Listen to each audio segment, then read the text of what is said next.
raise the funds for continued operation.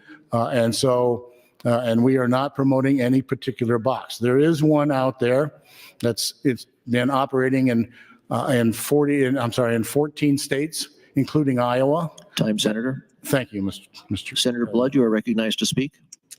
Thank you, Mr. President. Friends all, I want to say that I, of course, stand in support of my bracket motion, but I want you to know that on almost everything that Senator Holdcroft said, I agree. We should have more locations. We should allow people to give their child over by dialing 911. The more resources that we provide, the better. And later on, I've offered up an amendment that takes the box out of the bill. It is the box that I am against. Now, I did talk about the Safe Haven Baby Box nonprofit because they're the ones that reached out to me on TikTok. And we actually did call them. And they, as has been said all over the country, will not share their blueprints, will not tell you how their boxes are made. And we know that when our child goes into a crib, into a car seat, into a playpen, that is inspected for safety. But that is not the case of these boxes, regardless of which company you're looking at. And we did go to the patent office for more information, and it lacks information and data as well. My concern is that we are putting babies at risk. If this is truly about the babies, we should go ahead and support more locations. We should go ahead and support 911 being able to come so that somebody could relinquish their child to 911. But a baby box that looks like a pizza oven? Come on, friends, babies aren't bank deposits. There's something wrong with this picture. And if Senator Holdcroft were to pull this bill today, any community in Nebraska could go ahead and do this without our legislation. But what would be sad about that is that the additional locations that are in the bill are a good thing. It's the box that needs to go. We're trying really fast to print out some handouts for you, and I really hope you take a minute and read them before you put them in recycling. But I'm going to keep talking about the concerns that I've heard from organizations all over the United States. This bill does allocate funds for safe haven box grants. If you look at this one particular organization that we've been tracking, we know that Indiana put $1 million into these boxes. So they get them from this nonprofit, and we know this because it's in this nonprofit's records. 1 million divided by 15,000, that's a lot of money. New Mexico, 330,000. San Antonio, Texas, 438,000. Beech Grove, Indiana. It all adds up to $1,916,520 in grants they received. 129,000 was for general operating expenses, because apparently they're not viable without other people giving them money. Now, there's nothing wrong with nonprofits getting grants, but it's not mentioned on their website or their annual reports. And don't most legitimate nonprofits publish annual financial reports or produce them upon request to anyone? So any nonprofit that's raking in these types of funds usually has better transparency. Why does the major contributor to baby boxes that is pushing for this legislation all over the United States, especially with groups like the Knights of Columbus, not being more transparent? They say the words, but there is nothing at all that shows they're transparent about their finances or about the safety of the box. And they can't be transparent on the safety of the box because there is no organization 1 minute. that inspects these boxes. It's self-inspected. You talk all the time about the babies and the children, but you're willing to put a baby in a box that has an industrial heater on it that hasn't even been tested for UL safety, and you want to put the baby in the box.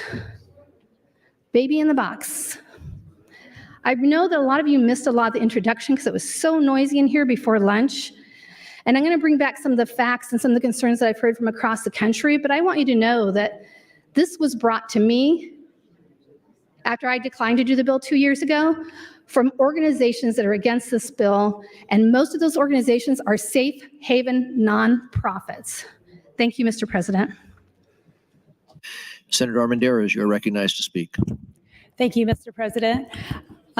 First, I want to state I really appreciate Senator Holcroft bringing the legislation, and I 100% support expanding the safe haven law from 30 to 90 days.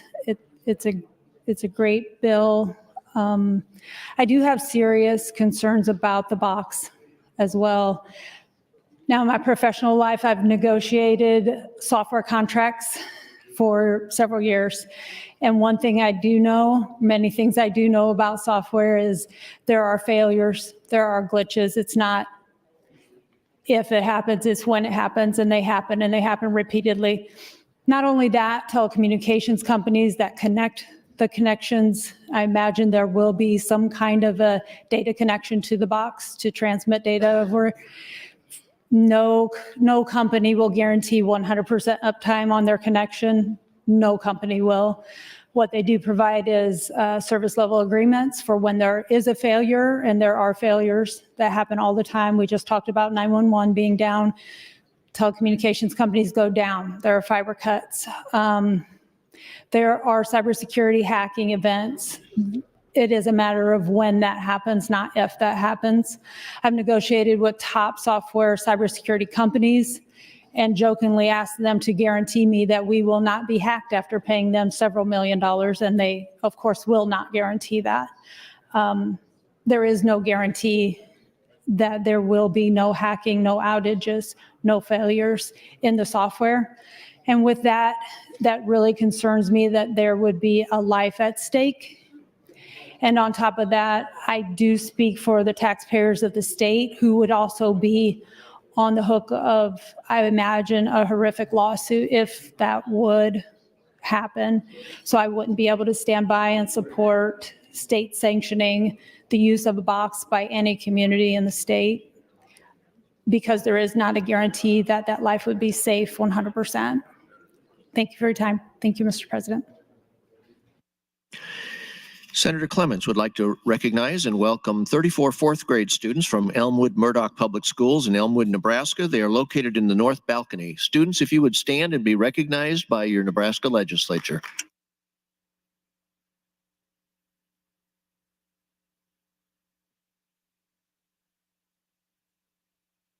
Senator Michaela Cavanaugh, you're recognized to speak. Thank you, Mr. President. Good afternoon, colleagues.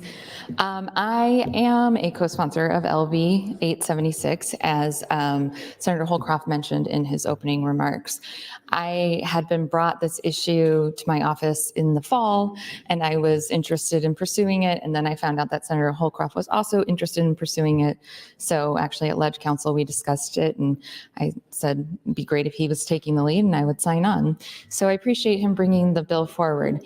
I have been sitting here listening, and I do have some concerns about the box, and I apologize to Senator Holcroft and Senator Blood. I did not tune into this at great detail prior to today because, you know, it's the session and it's drinking from a fire hose.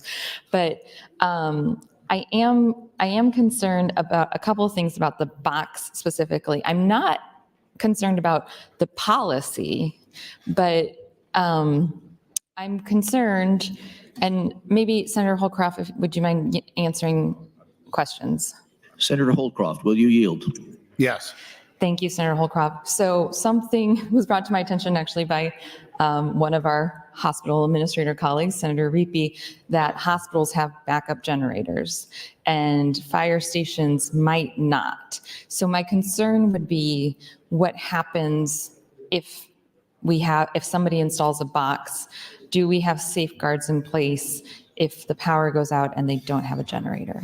Well, it would depend on the fire station, I would assume, but again, these boxes are only authorized to be at fire stations that are manned 24/7. So if they need to, they could actually post someone at the box. Secondly, we chose these locations on purpose, hospitals and 24/7 because both of them are good at maintaining equipment. And I would expect that the fire station, the firemen would take on the responsibility of ensuring that these newborn baby devices are operating properly. Thank you for that. So if they're in like a smaller region where there isn't a hospital, a fire station obviously is a good option. But if they don't have the facility or they're not 24/7, they cannot have one of these boxes. They can accept a child, but they can't have the box, correct? That's correct. And they can always call 911 and dispatch. I mean, everywhere in Nebraska, there's a 911 and you can get EMTs. It may take them a couple hours, but that's an option. That's part of this. Okay. And I've also been handed a note that says fire stations in Nebraska do have emergency generators. Oh, well, that's good news. Okay, thank you. I appreciate you yielding to my questions. I have been sitting here listening, and I'm going to continue to listen. I very much support extending safe haven laws. I might have concerns about the boxes, but I do want to listen and read through the materials that have been handed out on the floor today because, as I said, I have not tuned in as well as I should have. But I appreciate the debate and the conversation with Senator Holcroft and Senator Blood. Thank you, Mr. President. Senator Wayne, you are recognized to speak.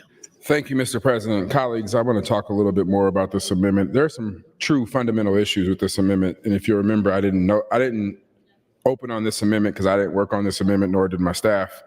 It was presented and we voted on it at the day it was presented, and I was a no vote. So I'm going to go through this amendment. It'll probably take me a couple times, but if you are a parent, you probably need to listen to this and about this amendment because there's a lot of inconsistencies and a lot of problems in here. So the existing safe haven law is a defense to prosecution of a crime if you leave a child 30 days or younger with an employee at a hospital. This bill would effectively extend this date for 90 days for a child if one left at a hospital, staff fire station, or a staff law enforcement agency, two with an emergency medical care provider responding to 911 call, or three, a newborn baby device. This is partly okay, but let's talk a little bit more about this amendment.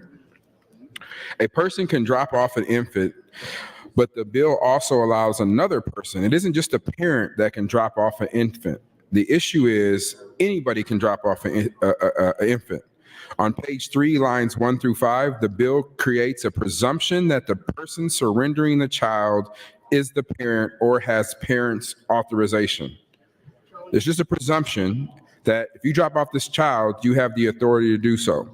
There is a whole process for establishing the parentage in the amendment, but the bill establishes the presumption that the person who dropped it off is the parent. Why is that important?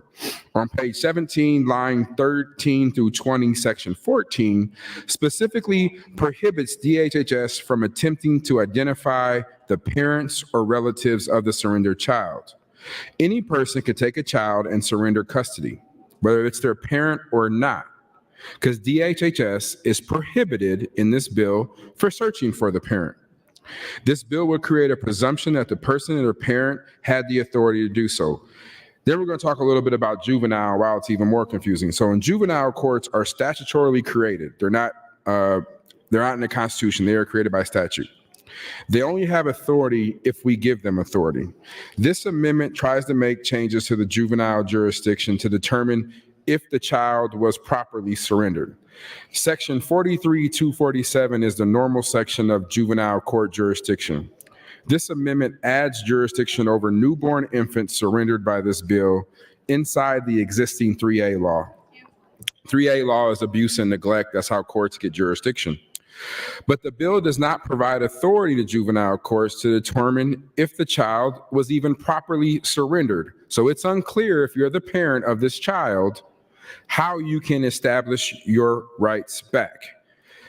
Nonetheless, they would have to do it under Section 16, which is you either you're a parent being charged with neglect, termination of parental rights, which is Section 6, or parent determination, which is section 10. So let's say we're going to go paternity determination, section 10.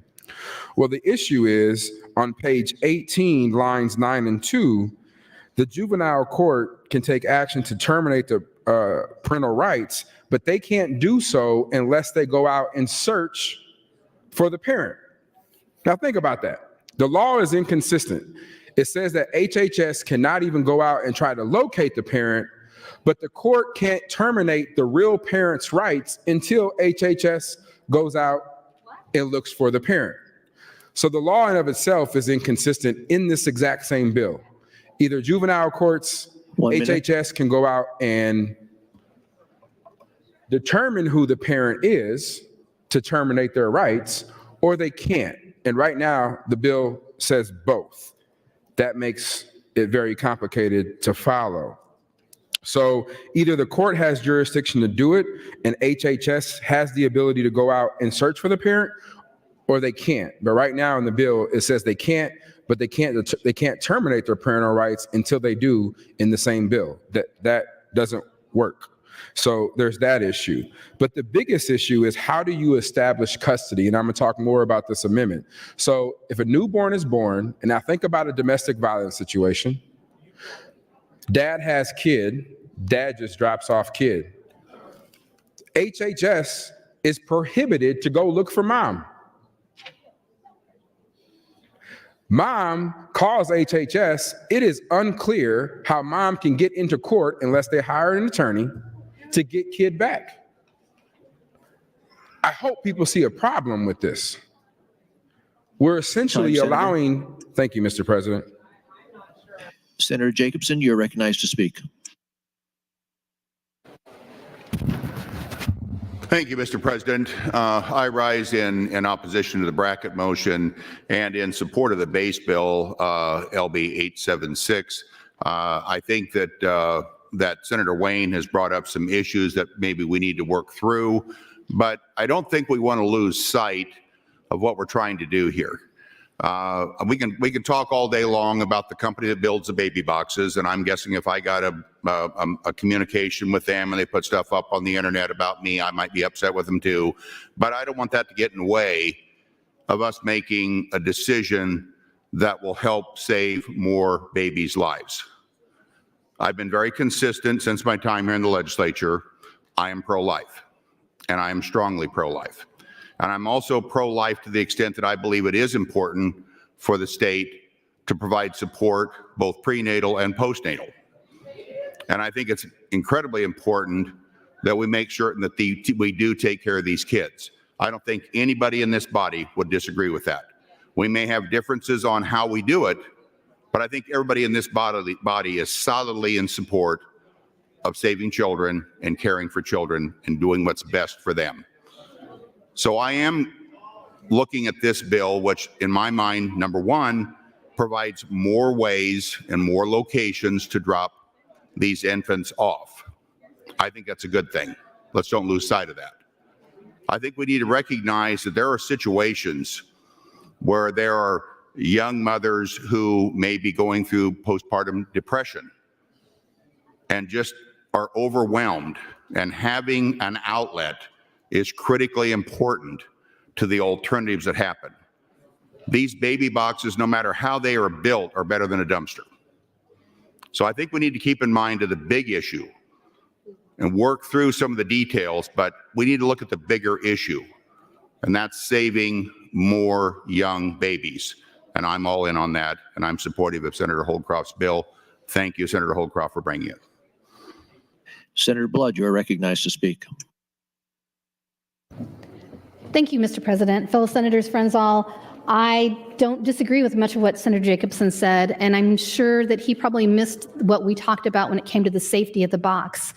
So if indeed we are pro-life and we want to extend as many resources as we can still do that with the bill without including the baby box.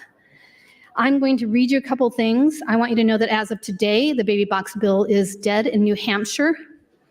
They have suggested instead to do an interim study for many of the same reasons that we've talked about already on the mic.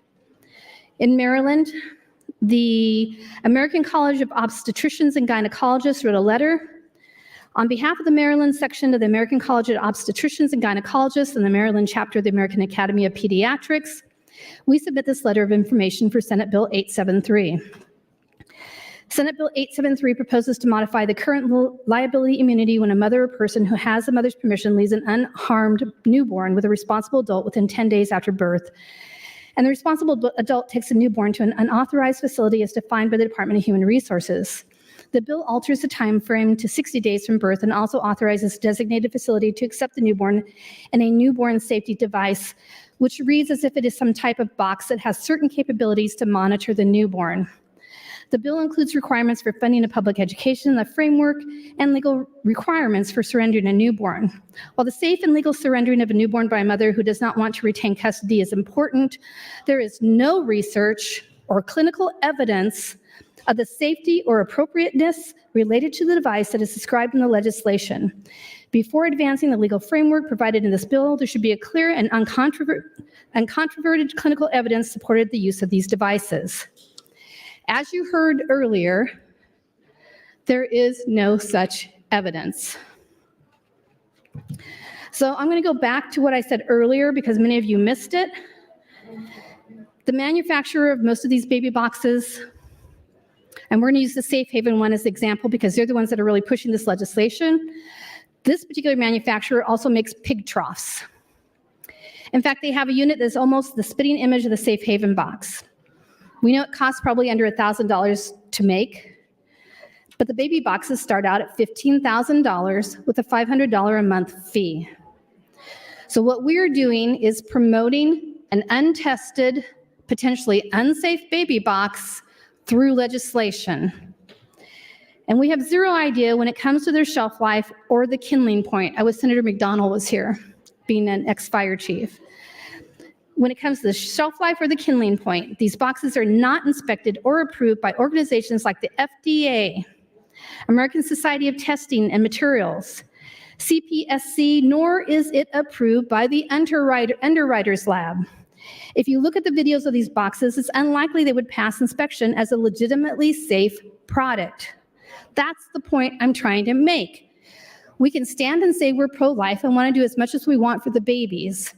But what we're doing is we're putting these babies at potential risk, not to mention all the other issues we talked about. If you look at the T-handle found on the outside of the box, I can get that from Home Depot. It's a handle designed for garage doors. The hinges that are used on these boxes are used for things like kitchen cabinets.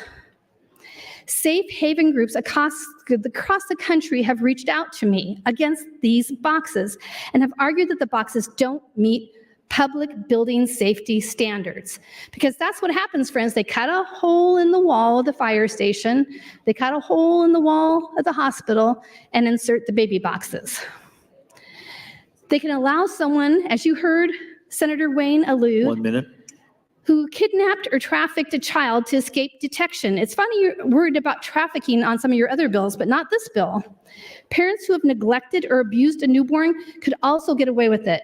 Additionally, the boxes give terrorists an easily accessed spot to place a bomb or toxic substance that could endanger our hospital workers or our firefighters. Thank you, Mr. President. Senator Wayne, you are recognized.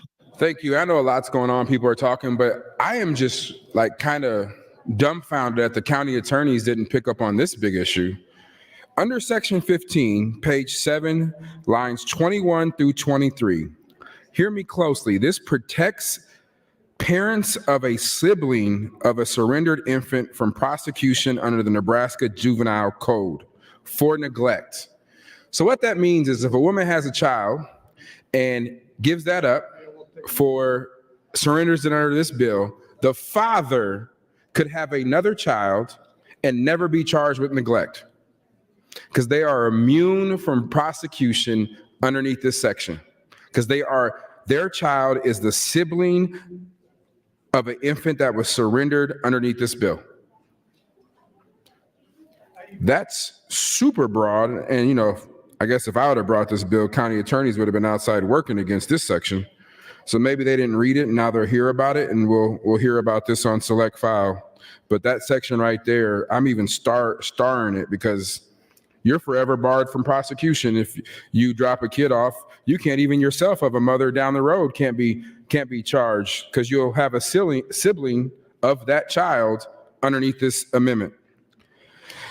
Last, another one on page 18, line 9 through 12, a juvenile court.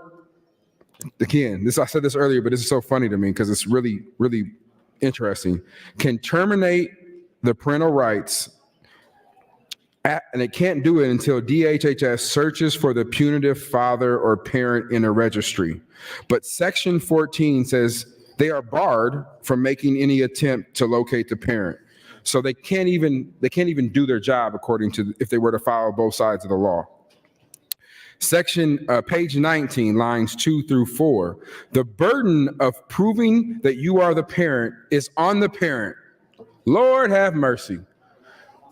Somebody I don't even know drops off my new kid because I thought I left him there, or now they think it's domestic violence and maybe I shouldn't have this child within 90 days. They can drop off this kid with nobody around, put it in a box, and that I have to pay to prove that I'm the parent.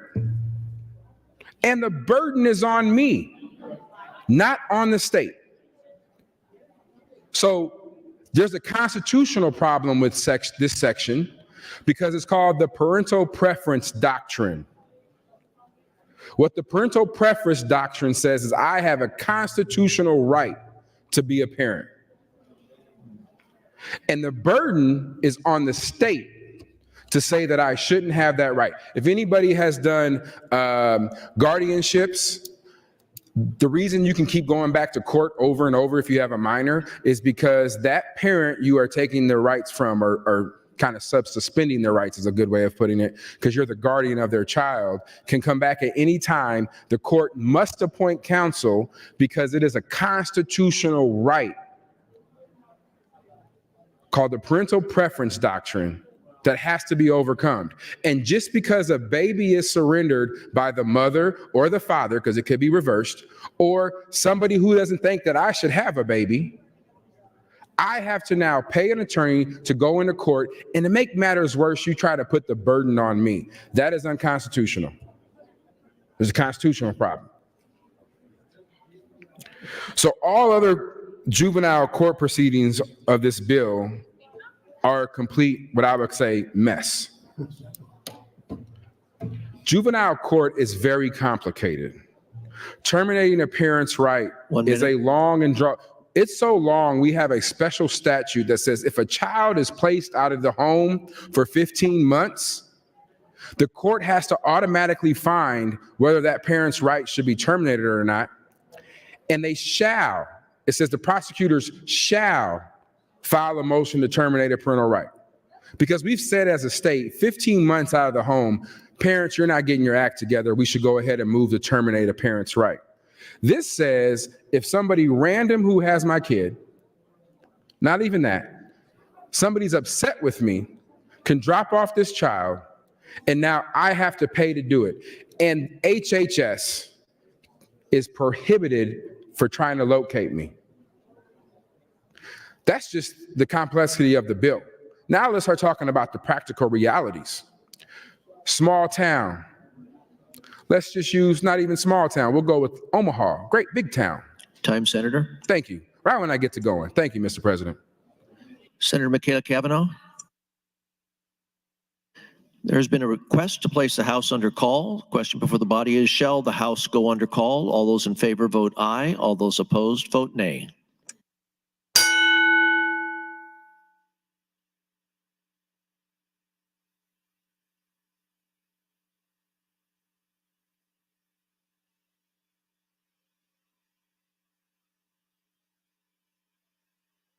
Mr. Clerk, please record. 12 ayes, 2 nays to go under call, Mr. President. The House is under call. Senators, please record your presence. Those unexcused senators outside the chamber, please return to the chamber and record your presence. All unauthorized personnel, please leave the floor. The House is under call.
Senators Day, DeBoer, Vargas, John Kavanaugh, please return to the floor. The House is under call.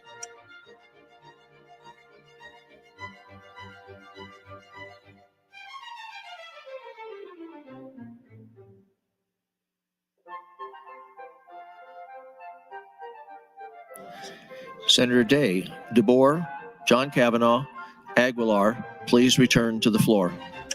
The House is under call.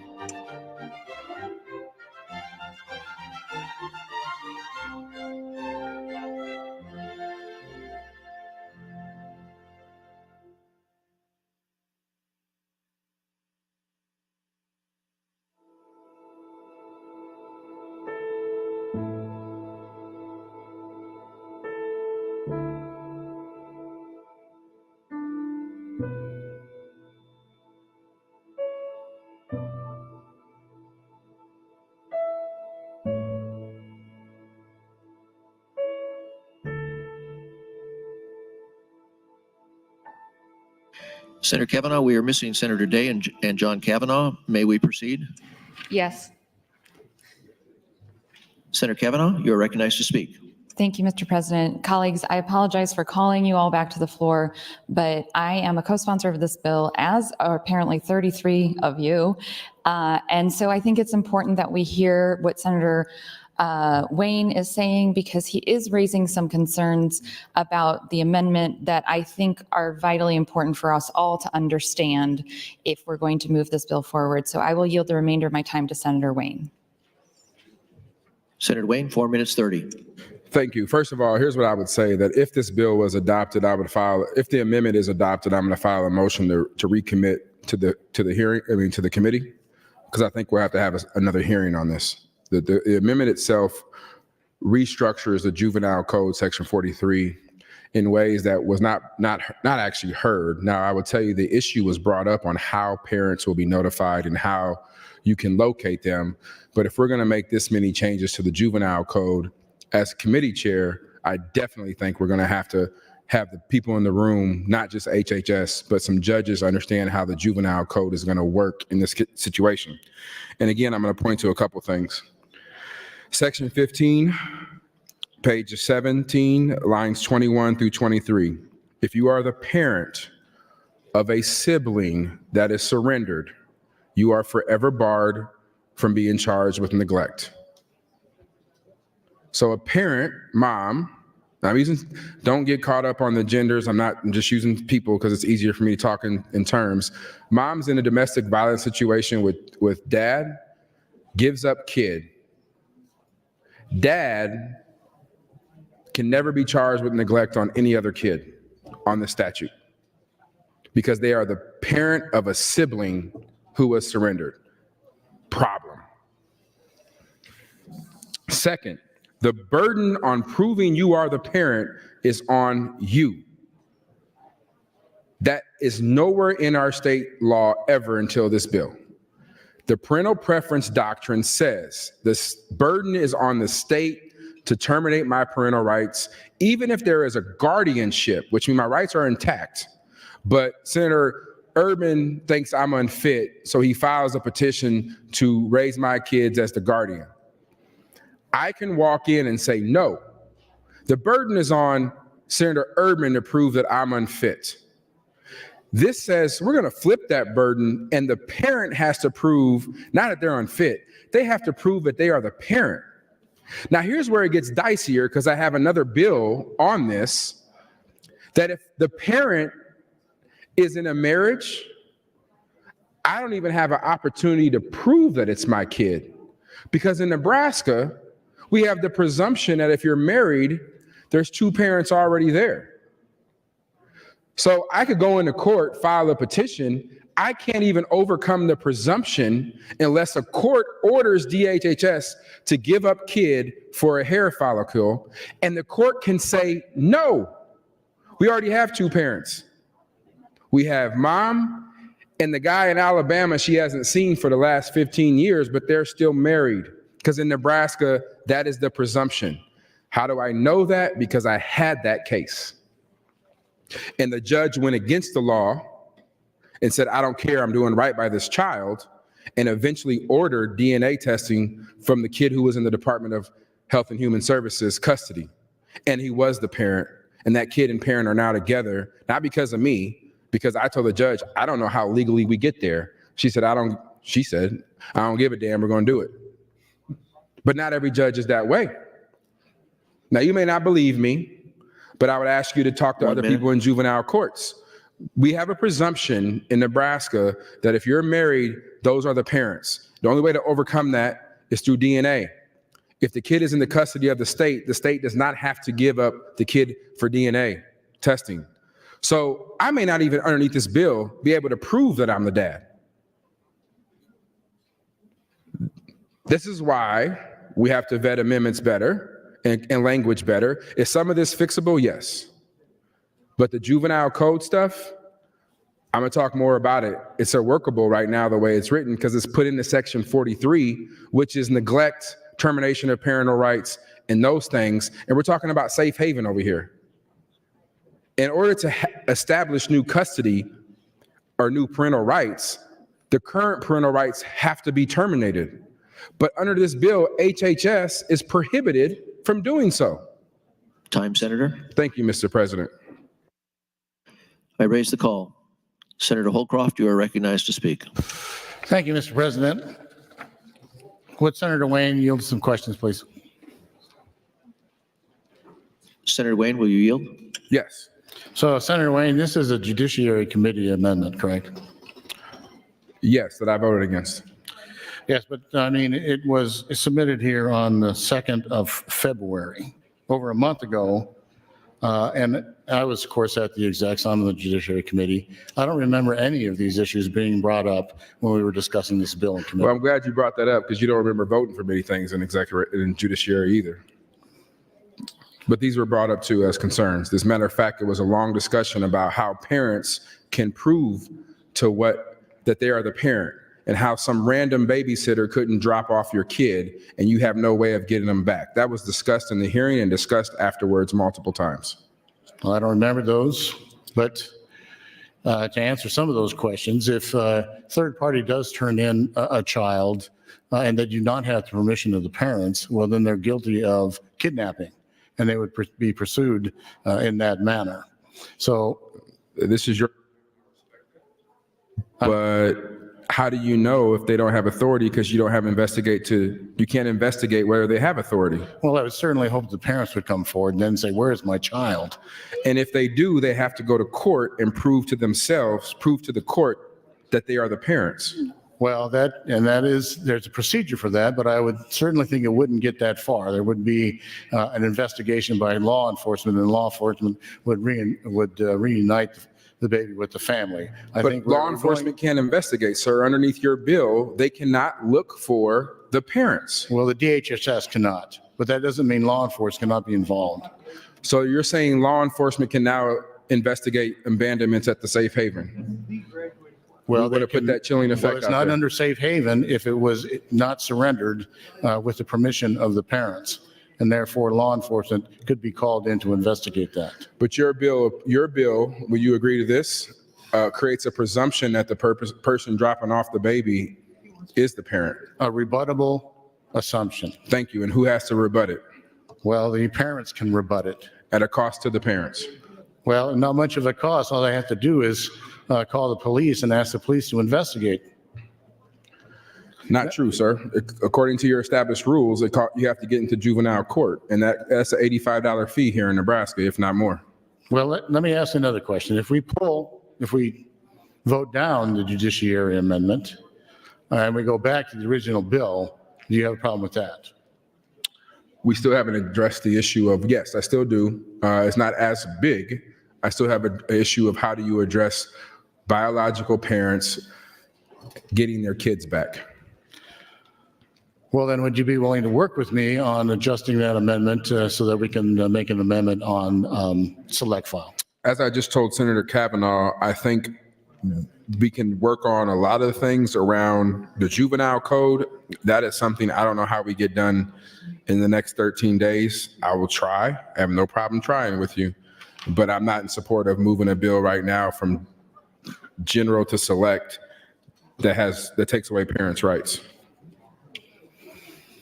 Well, this was thank you, Senator Wayne. Obviously, I'm not a lawyer, but this was worked by Senator DeBoer with DHSS on, and I thought we had things worked out going forward. I relied on the committee and their commitment on this. So I am willing to either 1 minute. vote down. I believe in my bill as written, and I am willing to go forward with just LB 787 without the amendment. And then I'm happy to work with Senator Wayne on an amendment on select file. Thank you, Mr. Senator Wayne, you are recognized. I will take that up. I haven't done this very often. I will vote no. I mean, Senator Blood's bracket motion, I think her issues, and I'm not going to speak for Senator Blood, are bigger than just mine. But if we vote down AM 256, my staff and I will try to figure it out, how to make things better. I think the bill by itself is better. There are still concerns about how you deal with the presumption. And the reason the presumption is important, colleagues, is just because you call law enforcement to investigate, the presumption's already in the law that they're the proper person to surrender the baby. So you would have to have enough evidence that you would even get law enforcement to think about overcoming the presumption. I think that's very difficult. My bigger issue is when you get into juvenile court, oftentimes juvenile court is not about sometimes whether it's the right parent, it's the best parent. And my problem is we deal with a lot of communities, and where I'm from, who don't necessarily like calling law enforcement to get involved. And so I'm concerned about that. The other concern I have, like I said, I've already laid out in the amendment. So if we vote down the amendment, I think, again, I just talked to my legal counsel. We got a couple other bills we're working on, but we will figure out how to do this. And I have no problem calling some judges and trying to figure out what's workable. And again, I'm mindful that Douglas and Lancaster and Sarpy County do things a little differently in juvenile court.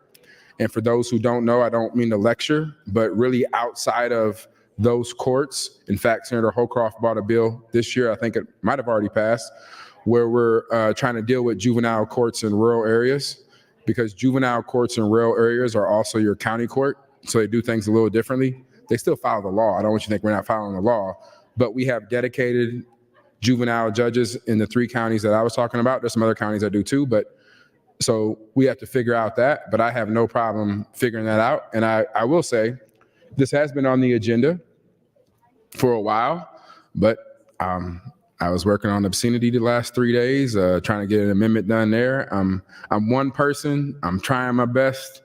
I will try to get you an amendment going forward, but I can't promise you anything, but I'll take up the challenge. Thank you, Mr. President. Senator Erdman, you are recognized to speak. Thank you, Mr. President. Good afternoon. It's interesting to listen to the conversation that Senator Wayne brings up, but it stirs up a question in my mind is bill drafters drafted this amendment in this form. And I have, as you may expect, sent up several bills to bill drafting and had suggested how I preferred them to be written. And they have numerous times come back with a different interpretation of what I wanted to do. And they have stated the reason they did that is because what I wanted to do was in violation of a statute or it was unconstitutional. So I find it very peculiar that this amendment moved this far through the system with the issues that Senator Wayne presented to us today. I'm not a lawyer, but I would assume that anybody that is writing a bill or amendment would have the ability to understand that it's contradictory what they're trying to do, contradicting each other with what they're trying to do in this amendment. And I believe that Senator Holcroft was just offered an opportunity to save his bill by Senator Wayne. And I think that would be a great advantage to make sure that this bill is going to be right if it does pass. Because if we continue the way it is today, I'm a no vote. And so Senator Holcroft can use that information for whatever he thinks it's worth. But I think Senator Wayne has described very thoroughly the issues that we have. And with him offering to help fix it, I think that's a great opportunity. And I would yield the rest of my time to Senator Wayne if he would like it. Senator Wayne, 3 minutes, 10 seconds. Thank you, Mr. President. And so what happens typically in bills, and I'm just kind of talking here, is there's already a current law, right? And so at the hearing, what Senator Holcroft was trying to do was extend it to 90 days and add other locations. Where it got a little dicey was the box. And then when the box got brought up, there were multiple conversations about, well, what if? And the reason the what ifs came about is because when you have a box, you don't know who's dropping the baby off. So it became, well, what if it's a domestic violence situation and mom's just trying to get out of the relationship or dad's trying to get out of the relationship, this baby is holding them together, and in an irrational thought, they drop the baby off. What happens then? Because that is like a real life situation that can happen multiple times. So what happens then? And so then this conversation kind of evolved into what does DHHS do in these current situations? And I think it was an attempt to put some regulations into statute, but the problem is I think it made it more complicated when we start talking about opening up different sections. So what I'm kind of proposing here maybe is you just take the current law and add a couple other locations. I think Senator Holcroft is still going to run into problems when we start talking about a box. The box issue is a couple. One, most fire departments across the state don't have a backup generator that's going to run the entire time. In Lincoln, there's only, I think, 2 out of the 11. Omaha is a little different. They have a few more. Well, the question is, we have cold, hot, cold, stormy weathers, icy weathers. Where's the box at? Outside? If it's outside, to Senator, well, I don't think, she didn't tell me I can give her name, but Senator asked me, well, who's liable if there's a manufacturer in the air? If it's cold outside and a baby dies? I don't have an answer for that. What happens to the firefighter who picks it up or maybe goes out on a call 1 minute. or runs home for an emergency and somebody can prove had that fire truck or somebody been there 4 hours before, that child could still be alive? Who's liable? Then on top of that, who actually brings the suit, right? Like former parent, new parent, like I don't know. So that's the problem when we start getting into bills. You start thinking about what ifs.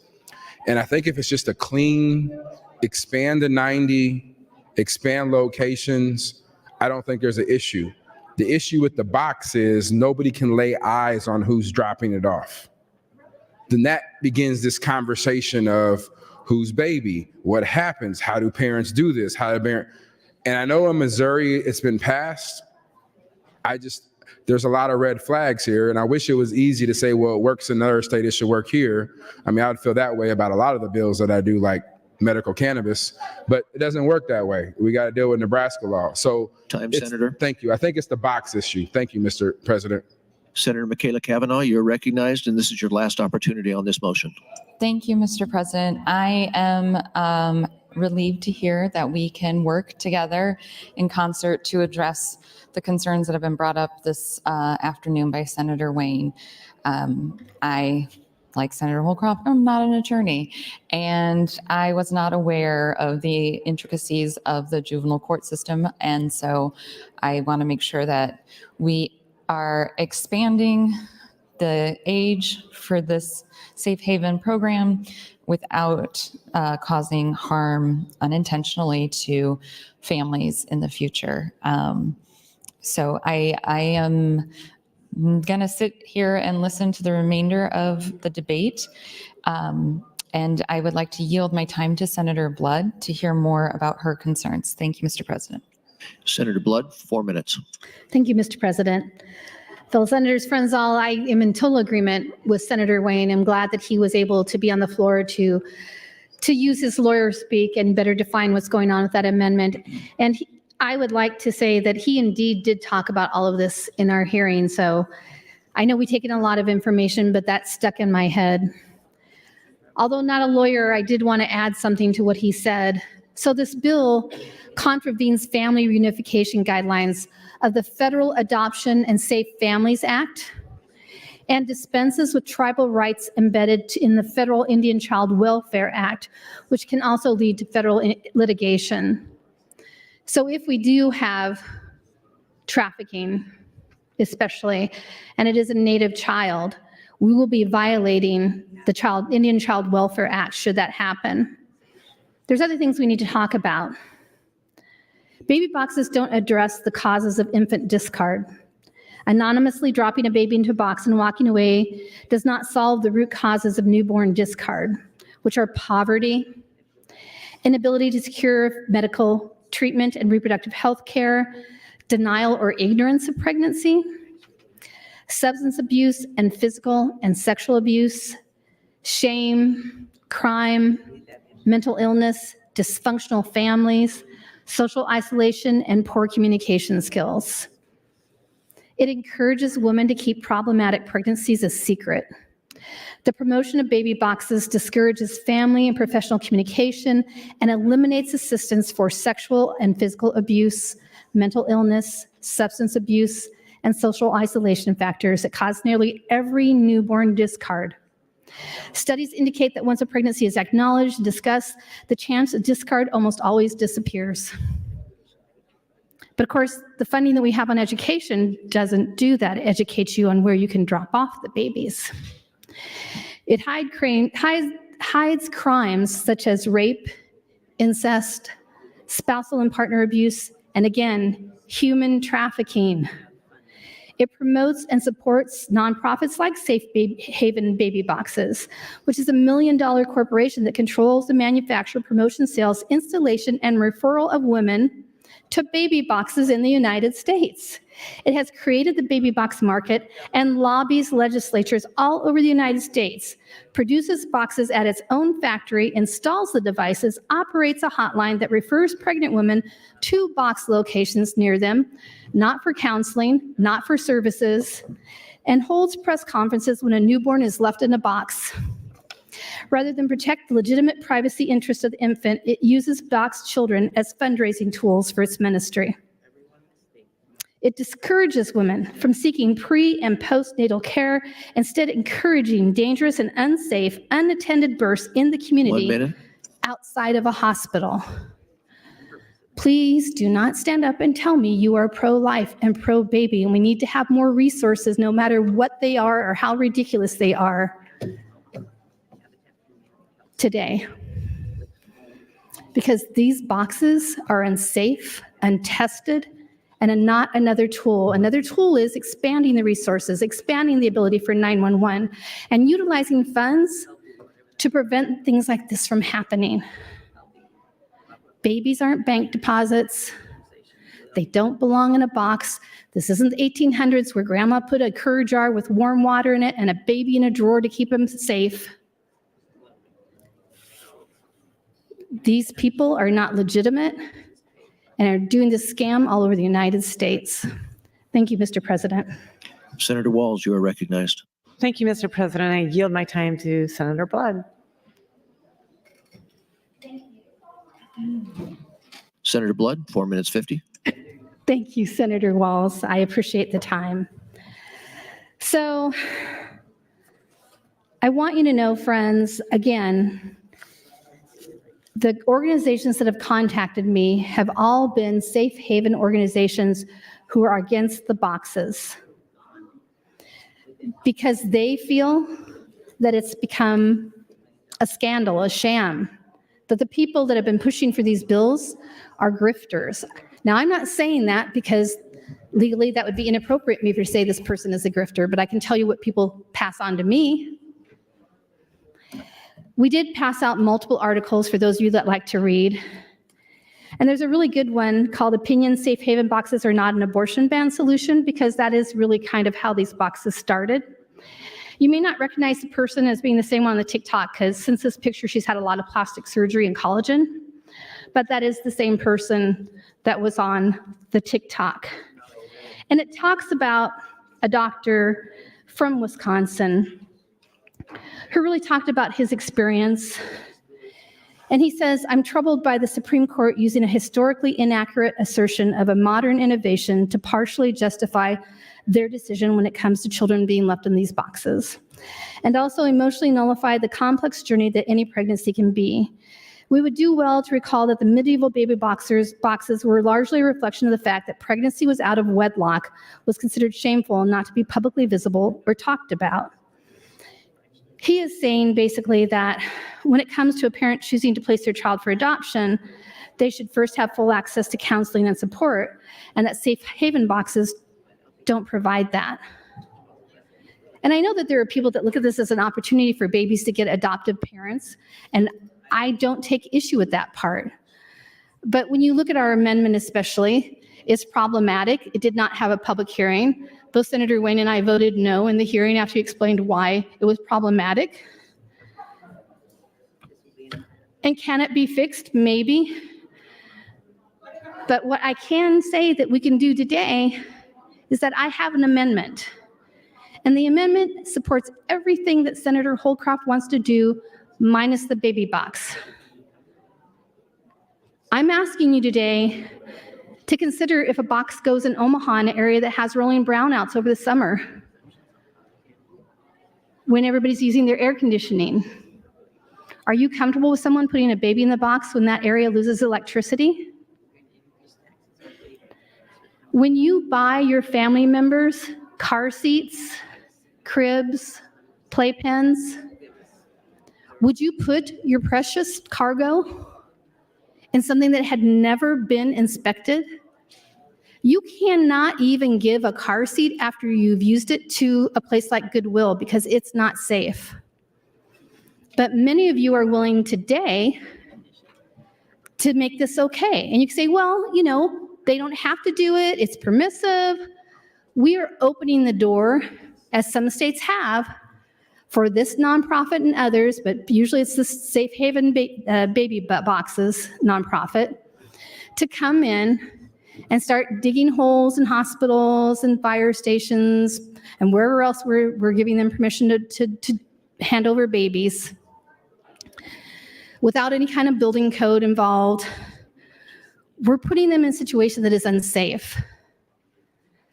And how many trafficking bills did we have, anti-trafficking bills this year? Like 6, 7? 1 minute. But you're okay with putting a box in a wall where a trafficked baby, a victim of trafficking's baby, can be put in a box without that parent's permission? Or where a native baby is stolen and put in the box without that family's permission? I don't get the connection here. I don't understand how this is okay. We can't keep standing and saying we're pro-life and pro-baby, and then the biggest things that hit us in the face that are clearly wrong, we're going to support because the word baby is in this bill. Friends, I support expanding resources. I support 911. But please, when my amendment comes up, vote to take the box out. Senator Holcroft still gets to go back home and say, I saved babies, right? Time, Senator. Thank you, Mr. President. Senator DeBoer, you're recognized. Thank you, Mr. President. Colleagues, there's a lot of egg on my face right now. So I had a lot of concerns in the hearing, and then my thought was, let's see if there's a solution to those concerns. DHHS approached me and said here were some suggestions they had for the bill. I looked at them. Clearly, I didn't look enough or with the right background, and I suggested the changes to Senator Holcroft, and now that's why we're here. So obviously, there are problems here that I was not aware of, and I apologize to all of you and to Senator Holcroft for not having discovered them myself sooner. I'm not sure how I would have done that. I'm very glad for Senator Wayne and the Council of the Judiciary Committee for finding them. And I'm hopeful that Senator Holcroft, Senator Wayne, the committee can find a way forward to help Senator Holcroft with his bill. Thank you, Mr. President.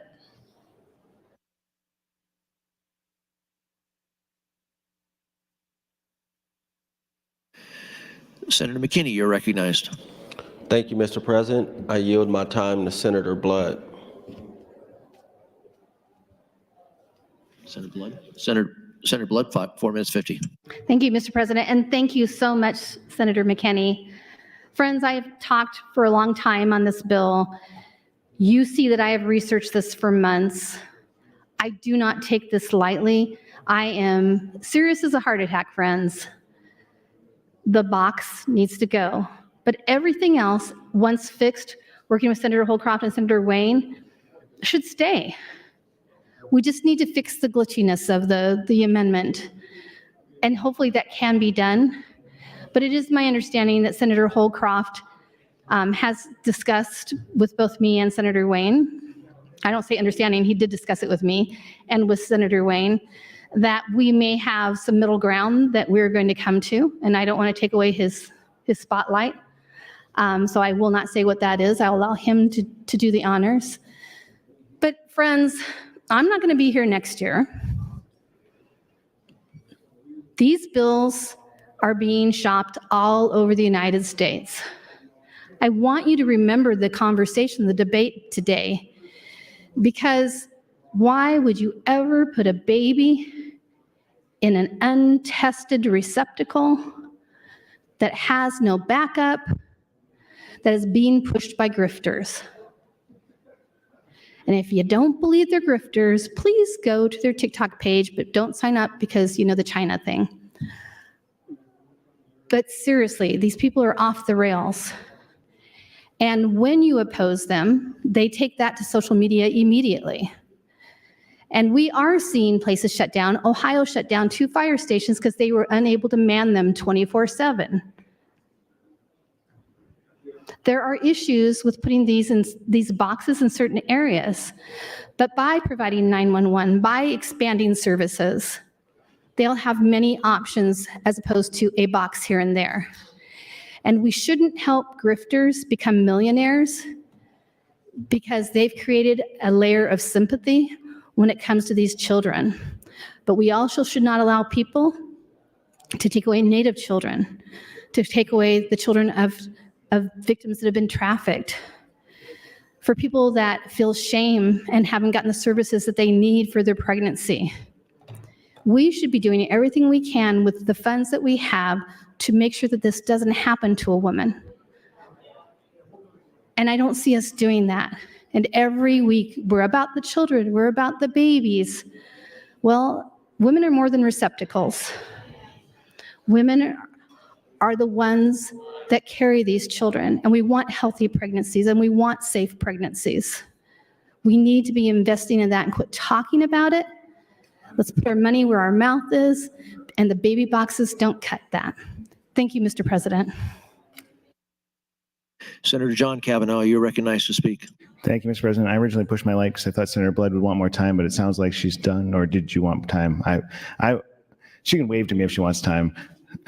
It sounds like I'll say something real quick. I do appreciate the conversation. I appreciate especially Senator Blood's tenacity on things, which is, sometimes she doesn't get credit for, and she, can carry a conversation, and she does a lot of homework and can bury you in facts and figures and analysis, which I appreciate. But I also wanted to just call out, I really appreciate the work of Senator Holdcroft and Senator Wayne and Senator Blood on this, and then anybody else and Senator DeBoer working on this issue.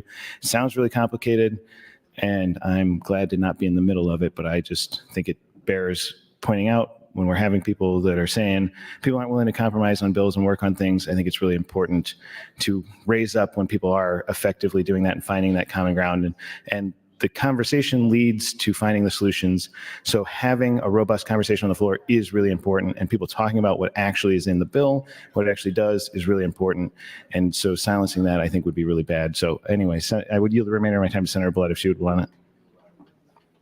Senator Blood, 3 minutes 45. Thank you, Mr. President, and thank you, Senator Kavanaugh. Friends, I know I gave you a lot of handouts, and hopefully they didn't go right from your desk into recycling. The one I'd like to bring to your attention is the one that says, "Our new video, Pot, Meat, Kettle, Baby Box Legislation in Nebraska." This was posted on the internet on March 12th, and it is a blow-by-blow description of the video that was posted by Mrs. Kelsey of Safe Haven Boxes, who has gone ballistic on the video. And even though she claims she takes no taxpayer funds, as I pointed out earlier, she indeed does. And I think taxpayers from those states, once it starts being leaked out to other states, because we did do a press release to share this information, they're not going to be very happy how their money was being spent because they were misled. Not to mention the organizations that have given them millions with deceptive requests. So they were curious what's going to happen in Nebraska. They say, we don't have a record of what went down, when or where, except for Mrs. Kelsey's public hissy fit, where she says, I'm plainly stupid, by the way. But they encourage you to watch the meltdown. And they say, we don't know what's going to happen to 876, an amendment, a poll, a new bill, death by sine die. But how to win friends and influence people is clearly not on Mrs. Kelsey's reading list. And I don't think calling a legislator an ass will get what Mrs. Kelsey thinks it will. Thank you, Senator Blood. So I just want you to know that I'm more than willing to take abuse on social media, and I have over this bill, because ultimately we're going to come up with a much better bill, and I can live with that, and I think you can too. So sometimes it's okay to be made fun of for the greater good of our babies and the state of Nebraska. Thank you, Mr. President. Senator Holdcroft, you are recognized. This is your last opportunity on this motion. Thank you, Mr. President. So we've come to a plan, a way ahead with this bill. I've talked to both Senator Wayne and Senator Blood, and this is the plan. Senator Blood does have an amendment coming up that pulls out the boxes. However, it includes all of the language, the DSSH language that Senator Justin has some issues with, as does the Judiciary Committee. So our plan then, Senator Blood will pull her amendment. We will vote down the committee amendment. I will agree to pull out the boxes from my bill through an amendment that we will have on select file. So our way ahead again is to vote no on the Judiciary Committee amendment to get rid of that DHHS language.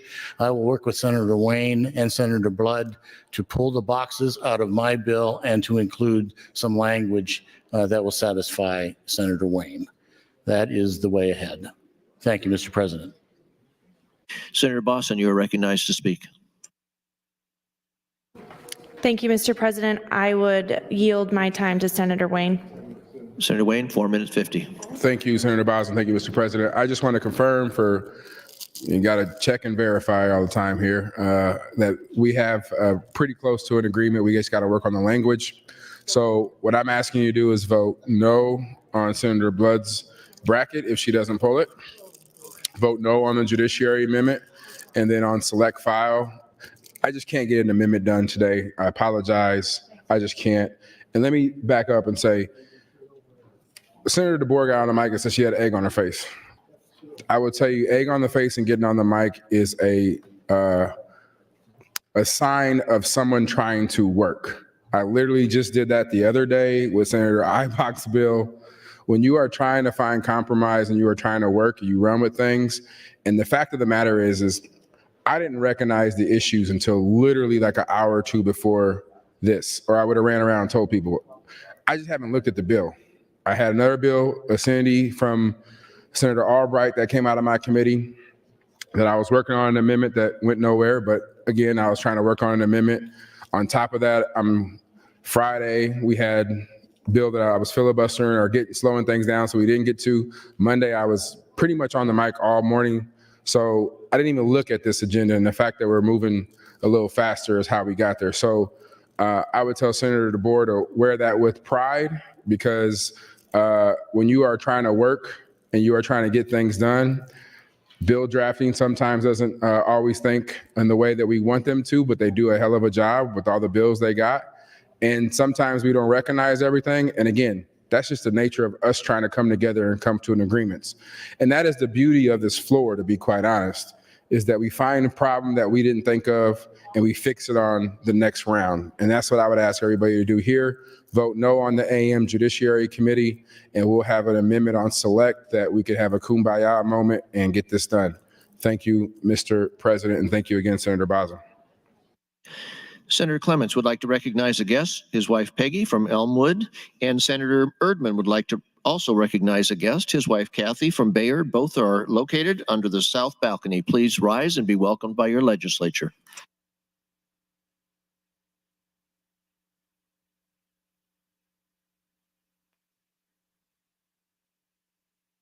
Senator Blood, you are welcome to close on your bracket motion. Thank you, Mr. President, fellow senators, friends all. What a fun debate once we got rid of all the noise today. I don't know if you know this, but Senator Holcroft and I were actually opponents, not in this last election cycle, but the cycle before that.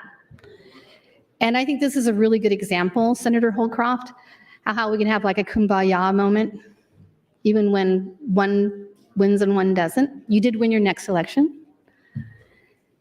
And that's something positive. We were able to discuss things in an adult manner. We were able to hopefully fix things. And that's how the legislature is supposed to work. And that's how it used to work. And it did used to work this fast too, by the way. It didn't take days of abuse, yelling at people, calling names, keeping our heads down, ignoring each other, pretending no one's on the mic and talking. And so I'm just very proud of this body for what I hope is going to happen today. And with that, I would pull my bracket motion. Without objection, so ordered. Mr. Clerk, for an amendment. Mr. President, I do have amendments to the committee amendments. The first offered by Senator Holcroft, AM 2953. Without objection, so ordered. Senator Blood then has an amendment to the committee amendments, AM 3120. I'd like to pull that motion. Without objection, so ordered. In that case, Mr. President, I have nothing further to the committee amendments.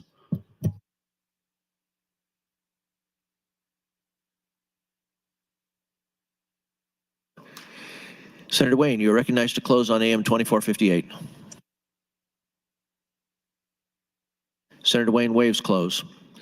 Colleagues, the question before the body is the adoption of AM 2458 to LB 876. All those in favor vote aye. All those opposed vote nay.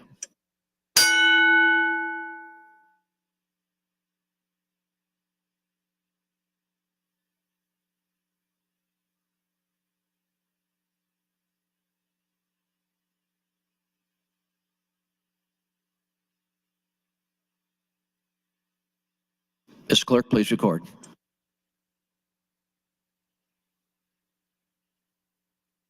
Zero ayes, 35 nays on the adoption of committee amendments. The amendment is not adopted. Mr. Clerk. Mr. President, Senator Blood would offer AM 2779, but I have a note she wishes to withdraw. Without objection, so ordered. In that case, I have nothing further pending on the bill. Colleagues, the question. Oh, Senator Holdcroft, you are welcome to close on 876. Thank you, Mr. President. Just to reiterate, I asked your green vote on this, and I will work with Senator Blood and Senator Wayne on an amendment to remove the boxes and get the proper language for DHHS actions. Thank you, Mr. President. Colleagues, the question before the body is the advancement of LB 876. All those in favor vote aye. All those opposed vote nay.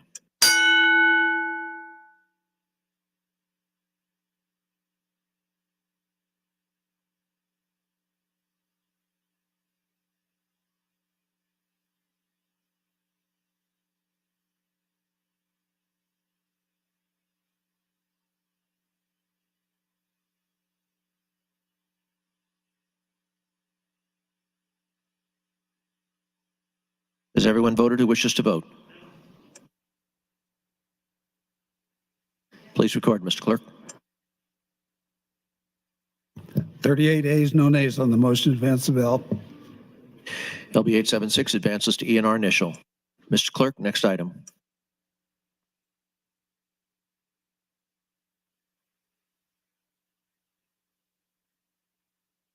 Mr. President, next bill, Legislative Bill 1030, offered by Senator Bostman. It's a bill for an act relating to highways and roads to create a working group to change the county bridge match program, provide for transfer of funds, repeal original sections, declare an emergency. The bill was introduced on January 5th of this year, referred to the Transportation Telecommunications Committee, placed on general file. There are no committee amendments. Senator Bostman, you're welcome to open on LB 1030. Thank you, Mr. Speaker, and good afternoon, colleagues. I want to offer my thanks to the Speaker Arch for selecting LB 1030 as a Speaker priority bill. LB 1030 creates a county bridge match working group consisting of 3 individuals from the Department of Transportation, chosen by the director, and 2 representatives from a list of county highway superintendents, county supervisors, surveyors, or county engineers. This working group would be responsible for scoring and awarding county bridge match programs, grants to counties. The bill also provides 2 $4 million transfers from the Road Operations Cash Fund to the Transportation Infrastructure Bank Fund to be used for the County Bridge Match Program. The first transfer would occur on June 30th, 2024, and the second June 30th, 2025. The road operations cash generates approximately $4 million in interest annually, so this transfer is essentially the interest from this fund. Over the interim, my office conducted a survey of county highway superintendents and also met with several of them, asking what changes they would like to see in the county bridge match program. The overwhelming response was they would simply like to be more involved in the process of awarding and scoring the grants. They indicated that when they are applying for the grants, they aren't entirely sure what the department is looking for. They believe having some county officials involved in the process would bring some clarity to the process while also giving the department a county official's perspective when awarding grants. This fund is critical to our counties to assist them in repairing and replacing aged structure. The bill was voted out of committee with an 8-0 vote, received no opposition during the hearing, and the Department of Transportation testified in support of the bill. With that, I ask for your green vote to LB 1030 and its advancement to select file. Thank you, Mr. Speaker. Senator Clements, you are recognized. Thank you, Mr. President. I stand in support of LB 1030 to enhance the county bridge match program. I had a bill from my county requested me to bring a bill asking for $5 million of ARPA funds because they have bridges that they need work or replacement and maintenance. And this would really give them a better opportunity to qualify. The bill did not make it through the Appropriations Committee priority list, and so I wasn't able to provide funding that way, but I'm hoping that this county bridge match enhancement will help my county and other counties access these funds more readily. Thank you, Mr. President. See no one in the queue. Senator Bosselman, you're welcome to close. Senator Bosselman waives close. The question before the body is the advancement of LB 1030. All those in favor vote aye. All those opposed vote nay.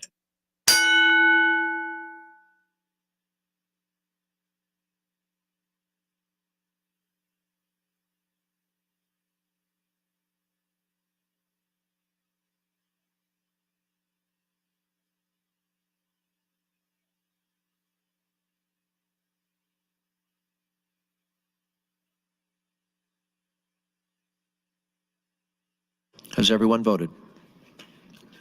Mr. Clerk, please record. 35 ayes, no nays on the motion to advance the bill. LB 1030 advances to E&R initial. Mr. Clerk, next item. Mr. President, Legislative Bill 840, offered by Senator McKinney. It's a bill for enacting relating to cities to adopt the Poverty Elimination Action Plan Act. Bill was introduced on January 3rd of this year, referred to the Urban Affairs Committee. That committee placed the bill on general file with committee amendments. Senator McKinney, you're welcome to open. Thank you, Mr. President, and good afternoon, everyone. Today we'll be discussing LB 840 and the Urban Affairs Committee package, which includes LBs 881, which is Senator Ballard's bill, LB 1046, which is Senator John Kavanaugh's bill, LB 530, which is the bill I introduced, and LB 843, which is another bill I introduced. LB 840 creates the Poverty Elimination Action Plan. Under the plan, cities shall include their efforts to eliminate poverty. The following key components of the plan includes needs assessment, community engagement, affordable housing, and healthcare access. This plan shall be reevaluated every 2 years and updated every 5 years. This act is only applicable to cities of the metropolitan class and primary class, which means Omaha and Lincoln. In my experience, I believe cities can take a more impactful actions to combat poverty. Excuses abound, and the transparency of the effectiveness of implemented initiatives is often lacking. There's clear room for improvement across the board. While the Poverty Elimination Action Plan cannot solve every issue, it stands as a crucial starting point, ensuring accountability and providing insights for areas of enhancement. LB 840 was brought onto the floor by a 7-0 vote out of the Urban Affairs Committee. LB 881 comes to us from Senator Ballard, and it amends the Middle Income Workforce Housing Investment Act. In sum, LB 881 would allow cities outside of Lincoln and Lancaster County and cities outside of Omaha and Sarpy County to receive workforce housing grants through the Middle Income Workforce Housing Act. LB 881 was amended into LB 840 on a 6-0-1 vote out of the committee. LB 1046 comes from Senator John Kavanaugh. LB 1046 will require under Nebraska Housing Agency Act in the city of the metropolitan class, appointment of counsel for residents in a termination hearing or eviction proceeding. The cost of any court-appointed counsel shall be paid by the housing authority. LB 1046 was amended into LB 840 on a 7-0 vote out of committee. LB 530 changes provisions of the Nebraska Housing Agency Act for cities of the metropolitan class. Some of the changes includes the following. There shall be 9 commissioners for a local housing agency, which means we're adding 2 resident commissioners. Allow commissioners to serve a term of 4 years. There will be 3 resident commissioners, as I mentioned. A housing agency in the city of the metropolitan class shall establish and implement a complaint and grievance process. Finally, all contact information for housing agency staff and commissioners shall be publicly available at agency offices and on the agency's website. LB 530 was amended into LB 840 on a 6-0-1 vote out of committee. LB 530 stems from seeing the atrocities of the Omaha Housing Authority. I know somebody mentioned that there is a lot of articles that have been passed around pertaining to the Omaha Housing Authority. I passed those around because I want everybody in this body to understand why we're trying to address the Omaha Housing Authority and why it is needed. Residents in Omaha do not feel as though the Omaha Housing Authority cares about their concerns and are doing the necessary things to address their concerns, as you can see in all of these articles. Next, there's LB 843. It amends the Middle Income Workforce Housing Act by first increasing the Workforce Housing Investment Grant Program maximum from $5 million to $10 million. Secondly, applicants of the grant program providing matching funds would have their match decrease from 50% to 25% of the amount of such grant funds. These changes are necessary to keep up with the current cost of home building. The $10 million would allow for more housing to be built, and the 25% match would allow for more people to be able to meet that requirement. Similar changes were made to the Rural Workforce Housing Fund last year in Section 19 of LB 191, which passed last year. Therefore, it's an appropriate time for these changes to be made in the Middle Income Workforce Housing Fund. LB 843 was amended into LB 840 on a 6-0-1 vote out of committee. LB 840 brings together solutions to some of the biggest issues in our state: poverty, evictions, home building, and fair living conditions. It's crucial that we start taking actions to solve these issues, and that's why I brought LB 840, and that's why we amended those other bills into this package. I know people have questions, and I'm willing to answer all of your questions.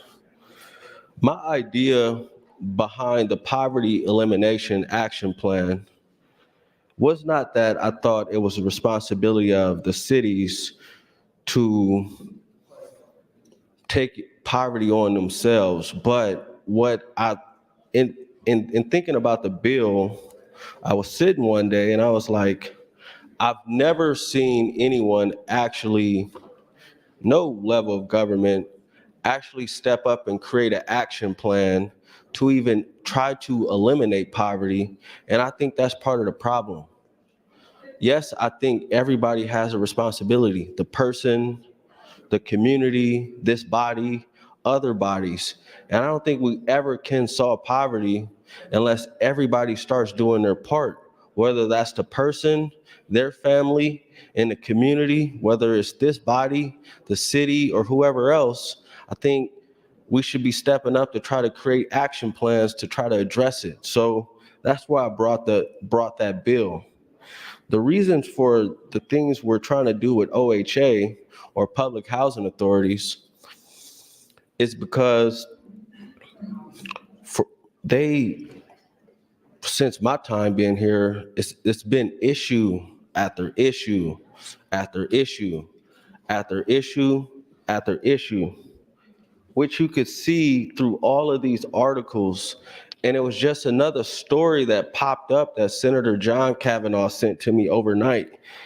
I don't even know if I printed that out, but every week is something else. And all I'm attempting to do is to give the residents a voice and try to hold the housing agency more accountable for what's going on in Omaha. Those provisions only are for Omaha Housing Authority. It doesn't address the rest of the state. I know other housing agencies have reached out to members of the body with concerns. I am not attempting to go after those housing agencies. I don't want to. I haven't seen any stories about other housing agencies having issues, or even having issues that even rise to the level of concern of the Housing Authority in Omaha. And then also, I know there were letters being sent around that my office didn't or was not open to conversations. And I would like to say on the mic, as I actually told the Housing Authority yesterday, that is a lie. I checked with my staff and I had them double and triple check to see if anybody from the Housing Authority reached out to my office through a phone call or email to set up a meeting. That did not happen.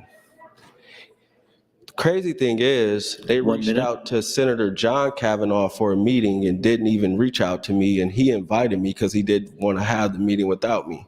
But I'll get back on the mic and speak further, but I think the provisions of the package are things we should be doing in the state of Nebraska, because I think they're very important to look at housing, to try to look at addressing poverty and trying to make the lives better for Nebraskans. And I hope I could get your support. Thank you.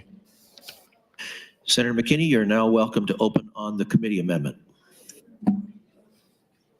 Well, I'll keep going. So as far as the committee amendment, as I mentioned, it has Senator Ballard's LBAA1. And what that does, it allows for cities outside of Lincoln, Lancaster, which was Waverly, I believe Senator Ballard had mentioned in a hearing, that wasn't allowed to apply for middle income workforce housing. And through the committee process, there was concerns about SARPI not being able to apply as well. And amendment was worked out, and that got attached to the bill, and we voted that out.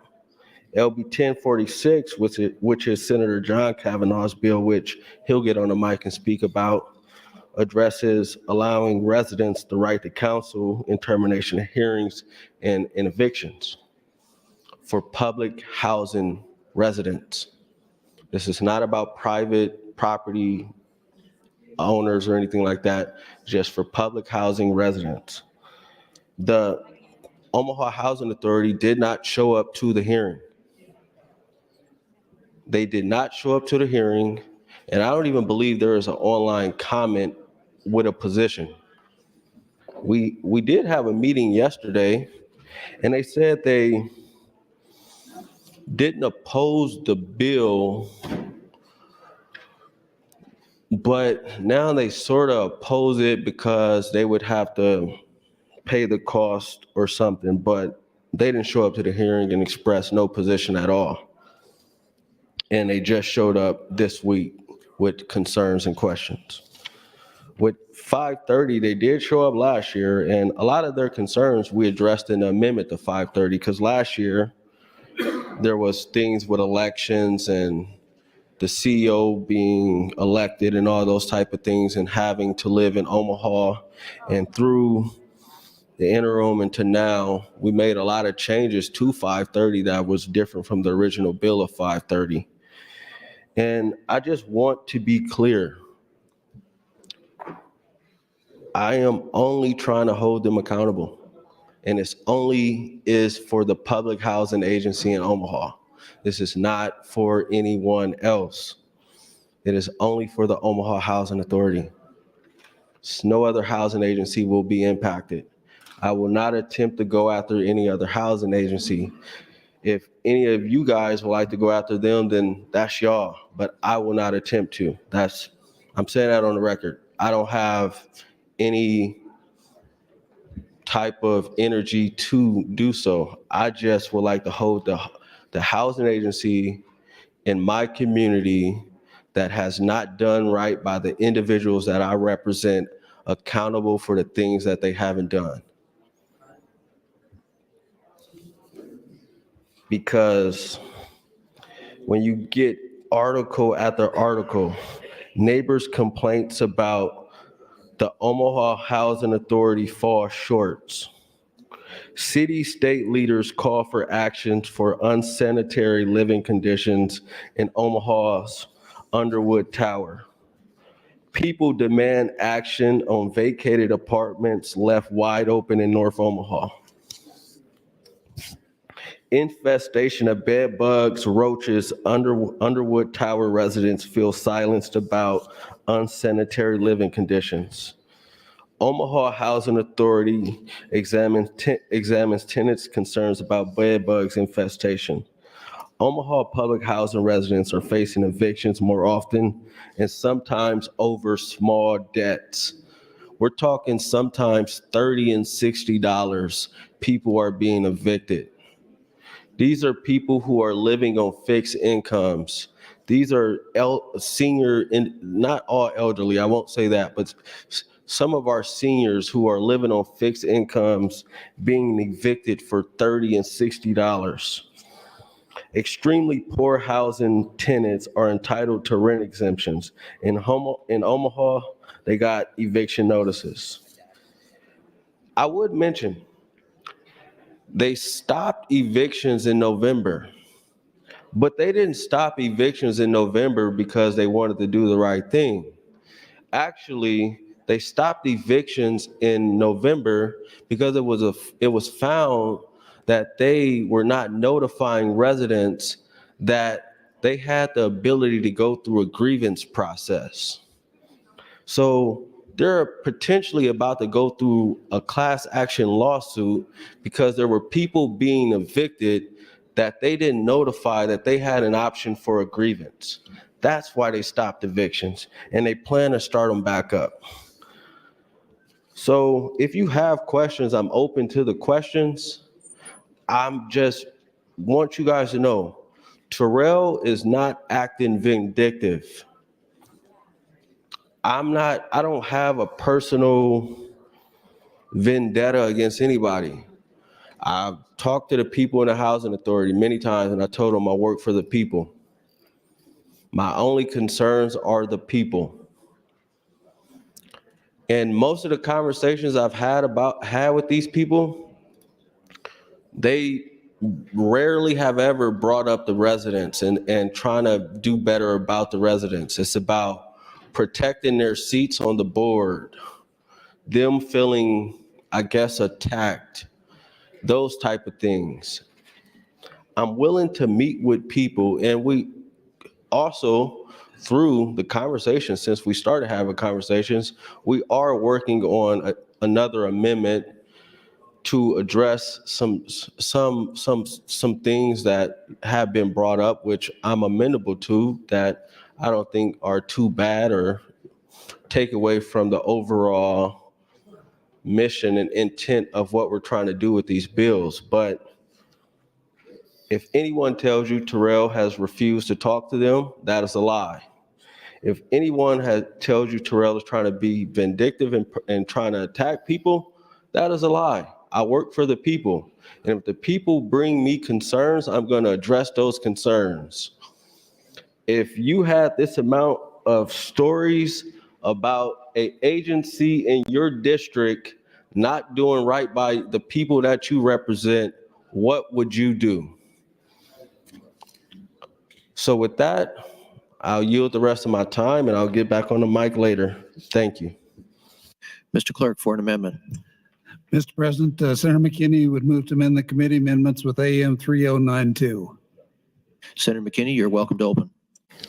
Okay, so AM 3092, I believe that's the one that would say that the mayor does not appoint the CEO of the housing authority. And you know how that amendment came about? We talked to people reached out to us, and we had conversation. It was like, you know what? That's cool. That doesn't need to happen. But that comes through conversation. That comes through actually reaching out and not going around spreading false stories that you've reached out and somebody's refused to not talk to you. That is how that happens. That is exactly how that happened. The city of Omaha actually reached out and said, you know, we really don't want to be put in that position. Are you open to making that change? And I was like, yeah, I am. It's really, to me, because it's not personal. It's not about the CEO. It's not about the board members. It's about the people. And it's trying to make sure that whatever goes on in Omaha Housing Authority serves the best interest of the people that the housing authority is supposed to serve. So that's how we got to this amendment. And if you have any other questions, I'll be open to them. Thank you.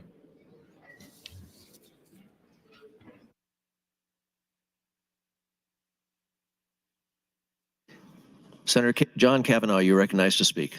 Thank you, Mr. President. While I rise in support of AM 3092 and AM 2862 and LB 840, it represents the work of the Urban Affairs Committee. As Senator McKinney pointed out, there are a number of bills in this. My bill is a bill called 1046, which was introduced at the beginning of the session, had a hearing, I believe it was January 25th, if I remember right, but I'd have to check. and had no opposition at the hearing. It had one letter of opposition that was from the city of Omaha, and as amended, remedies the city of Omaha's opposition. There was lots of testimony in favor of this bill, and the testimony that was in favor, you could certainly read the transcript, you could look at the committee statement, but really it's captured by these articles that Senator McKinney handed out, which this bill is very narrowly tailored to address this specific concern.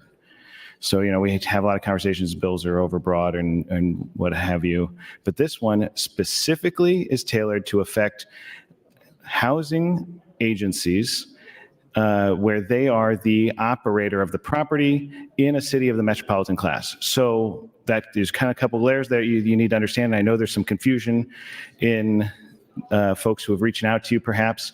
So first off, city of metropolitan class, there's only one of those right now. It's the city of Omaha. And we're talking about public housing agencies. So in the city of metropolitan class, the public housing agency would be Omaha Housing Authority. And then within that structure, there are properties that are operated by OHA, owned and operated by OHA, which is about 28 properties is what we're told. And then there are other properties that are scatter site I'm sorry, not scatter site, but Section 8 housing, where they give a voucher to a tenant and that helps pay the rent for that tenant. This bill only applies to folks who are being evicted who live in those properties owned and operated by OHA and where OHA is the landlord evicting. So that's what this bill does, or who that affects. What it does is provide legal counsel in evictions for those tenants that are in that situation. So as in last year, Omaha Housing Authority evicted, I think it was 408 folks that met, or overall, so that met that requirement. So as Senator McKinney pointed out with these articles, Omaha Housing Authority has been evicting people for amounts as little as, I think it was $60 or something, which amounted to a fee assessed from a misplaced key, and then a new key was issued and the person then didn't pay for that new key. Obviously, I know folks in here have strong feelings. We've had a couple of conversations about landlord-tenant issues. This is different than those conversations, and it's different for a few reasons. One, public housing is housing of last resort.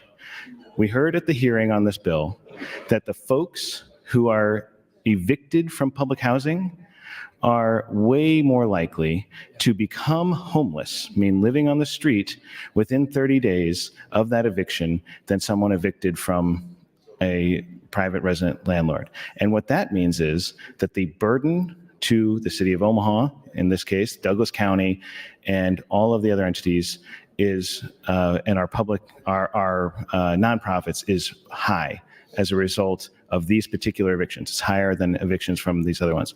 The other distinction is this is a governmental agency funded by federal funds largely. And so this is a governmental actor kicking people out of their homes. So it's government action against citizens. Thank you, Mr. President. I guess I will need to push my light. I thought I'd be able to do it. I'll continue explaining it, but there's a lot of questions on the floor. I appreciate folks engaging on this and talking to me. I do support the other parts of this bill as well, and I'll push my light and tell you the rest of the story, but I would really appreciate folks listening, asking questions, and we would appreciate your vote on all parts of this bill to move forward. Thank you, Mr. President. Senator Ballard, you're recognized. Thank you, Mr. President. I rise in support of AM 2862 and like to thank Senator McKinney and the Urban Affairs Committee, and including LB 881 in the Urban Affairs package.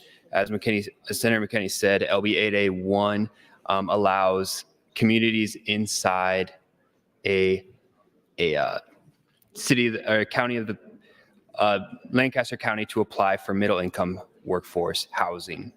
Currently, this was brought to me by my community in Waverly and District 21 that do not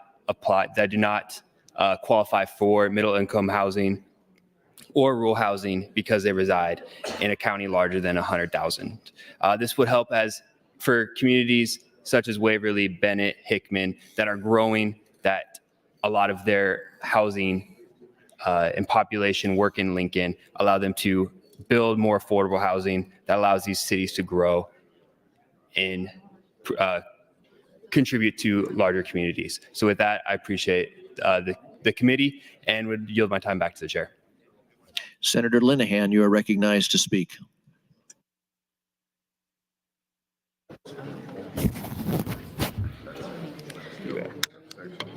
I think that I'm going to waive. I'm sorry.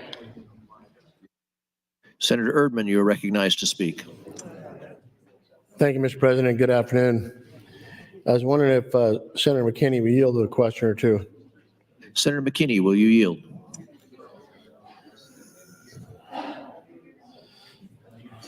Yes. Senator Kinney, thank you. On 840, and you have it, maybe you have that bill there in front of you on page 3. On page 3, it says no later than July 21st, 25, each city shall establish and adopt a 5-year poverty elimination action plan. So if we pass this bill and the governor signs it, and he signs it on the 18th day of April, this bill won't go into effect until July 18th.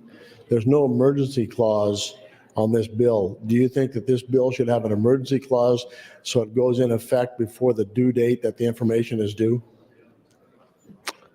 I would say yeah, but I also wanted to be flexible and give the city of Omaha and the city of Lincoln some time to put it together. Okay. I'm just curious about that because that's a little strange. Then on line 12, page 3 of 840, I'm going to read this so you don't have to look it up if you don't have it there.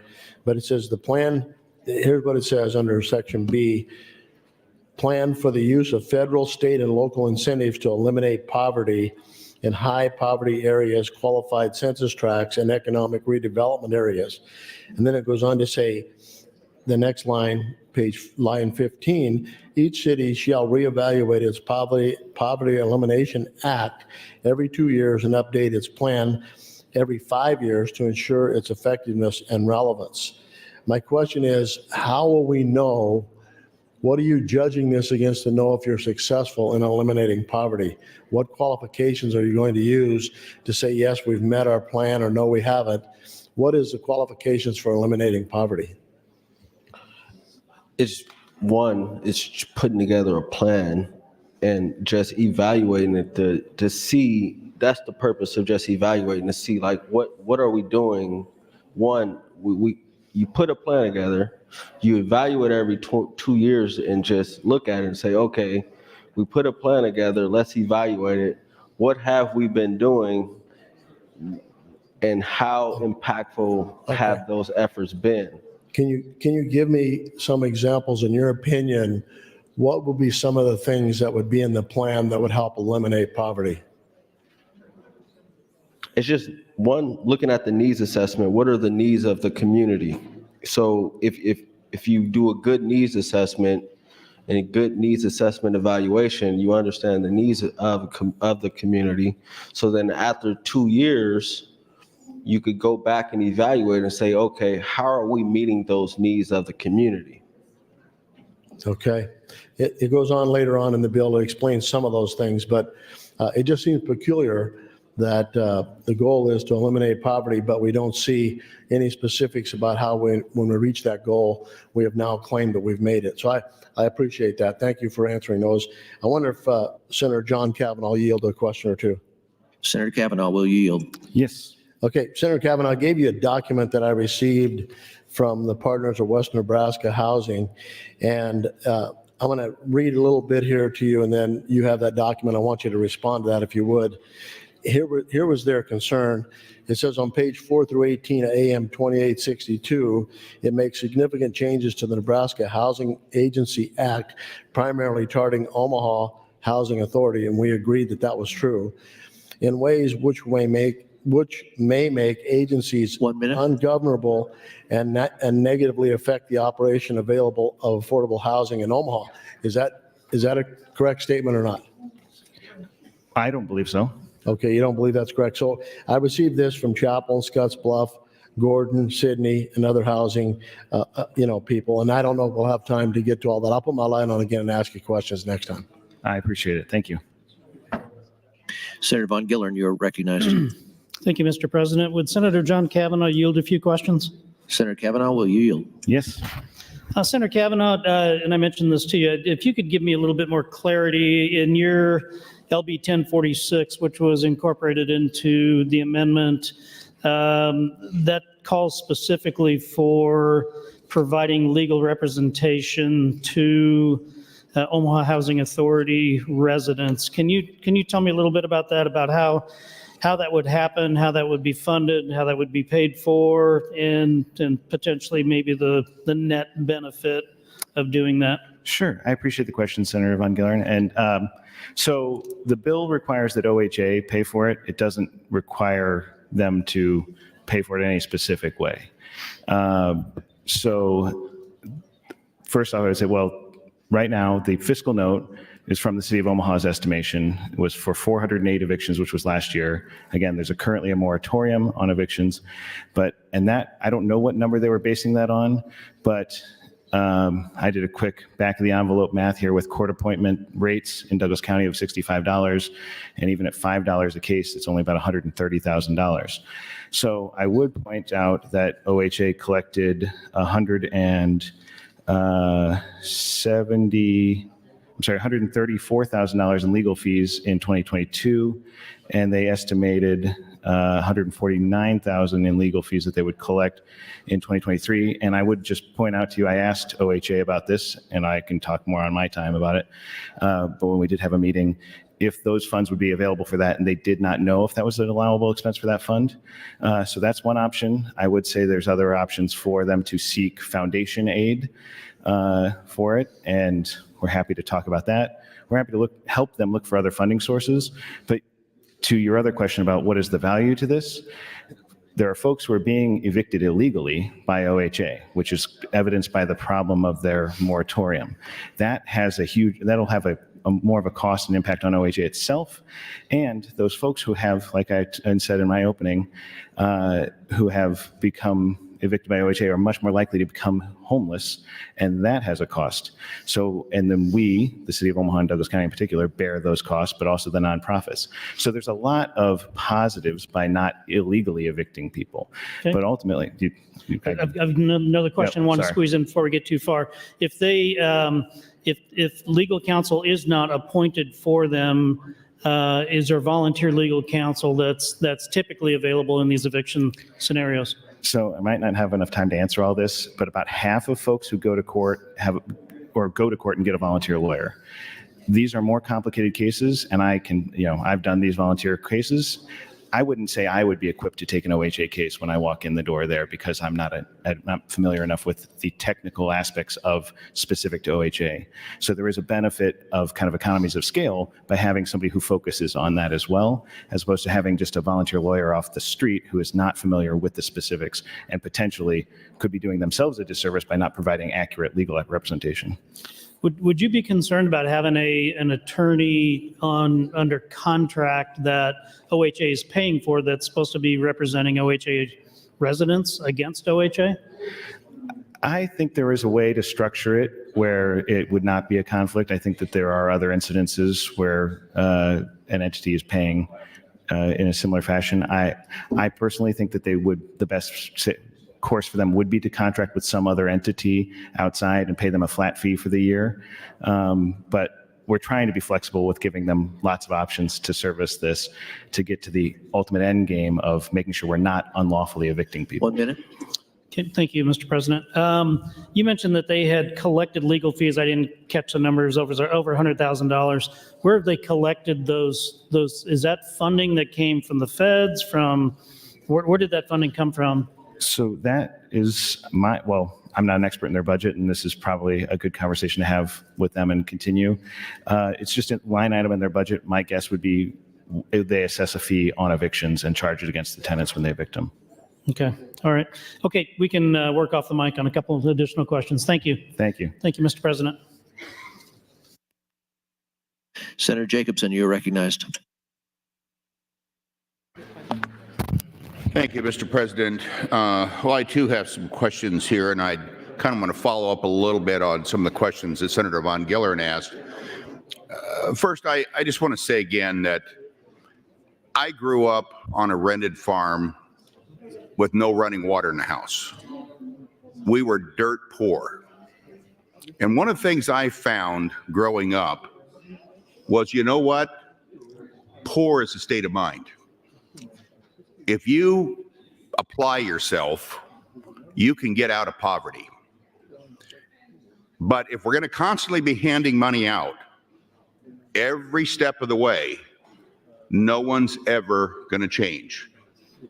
I believe there's something in the Bible about giving a person a fish, feeding them for a day, or teaching them how to fish and feed them for a lifetime.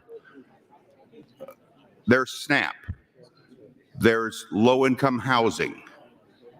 There are all of these credits out there, and where does it end? Where does it end? I'm looking at the bill, and now we're talking about illegal evictions. Well, what is an illegal eviction?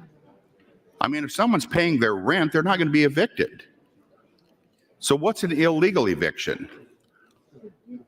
And now the taxpayers are going to pay money to attorneys to go fight the housing authority who's providing discounted housing to stop an eviction. So I guess what we may be saying is, let's just get rid of charging rent and just build more housing facilities and do it for free.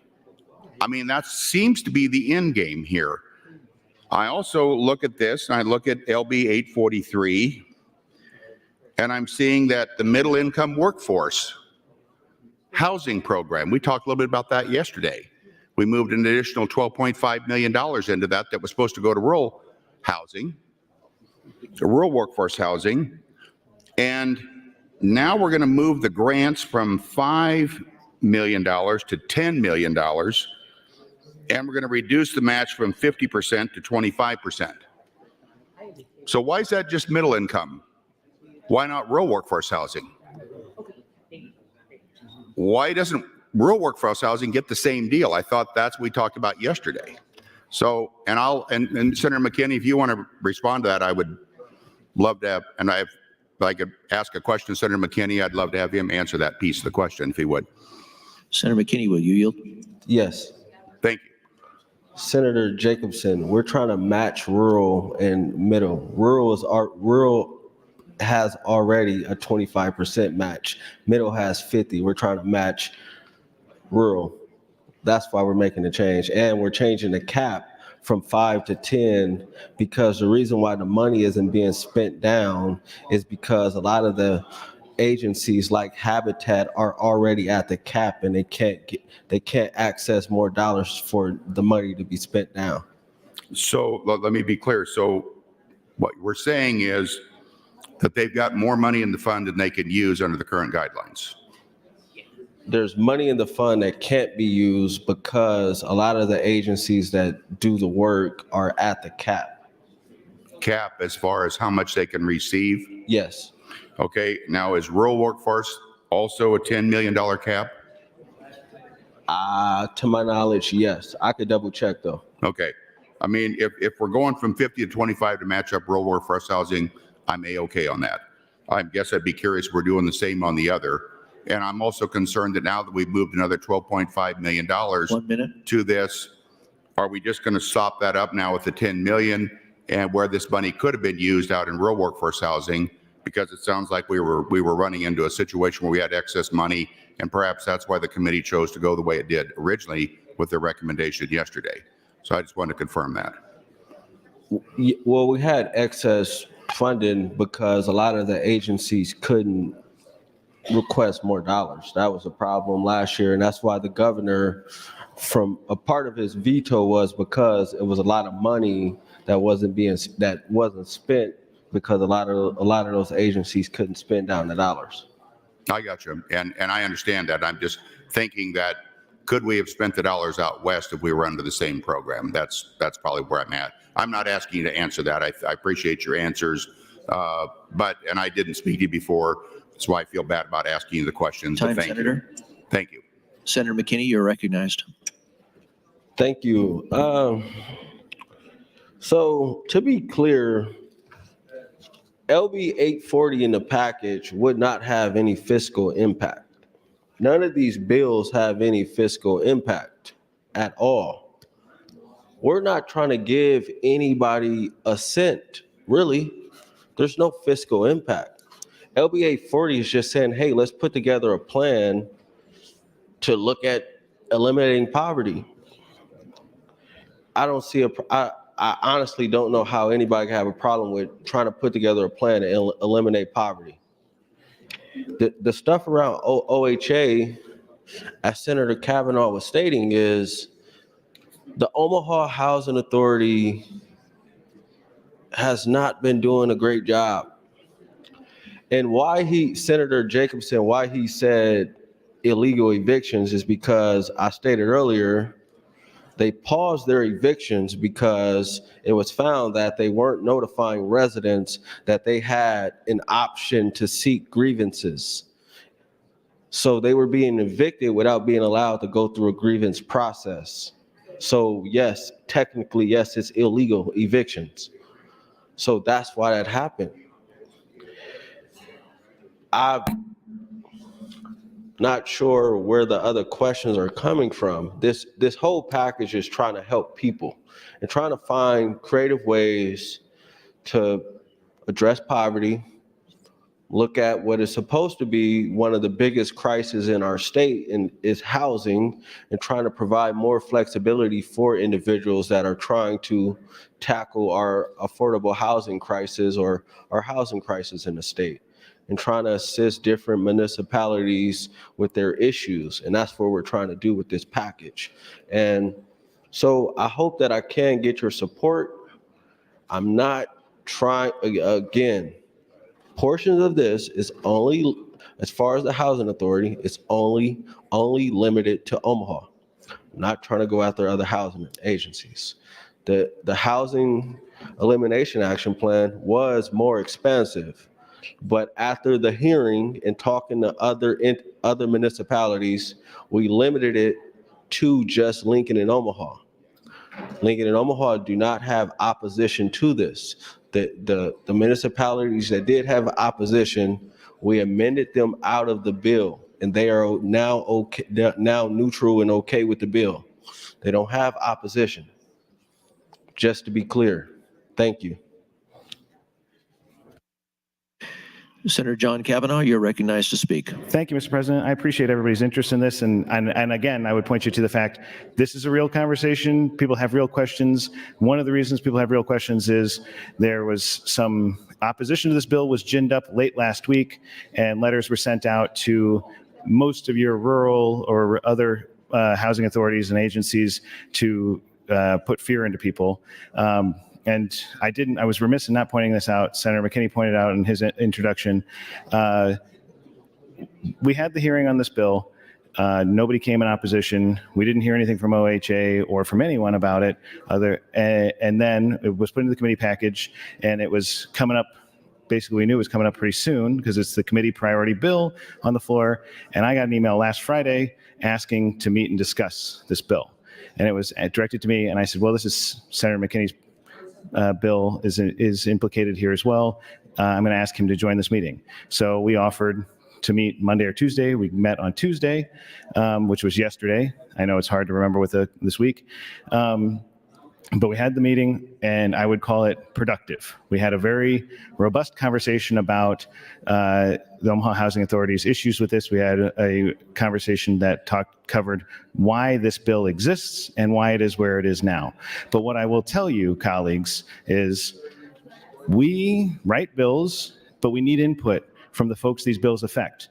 And when folks stall, don't come to hearings, don't give us their input, and then are upset when a bill is moving, that makes me angry, right? I think it should make all of you angry. If one of your bills was on the agenda, we all know how hard we work to get a bill to move, but when your bill's on the agenda and it's moving, and you have had no opposition, and at the 11th hour, somebody shows up and tells you all of these problems, that's frustrating. And what I will tell you is we had this meeting. It was contentious at times, but the result of that meeting was we think we can make some changes to this bill between now and select to alleviate some of the concerns that were articulated. Maybe not all of them, because part of this bill is about holding Omaha Housing Authority accountable specifically.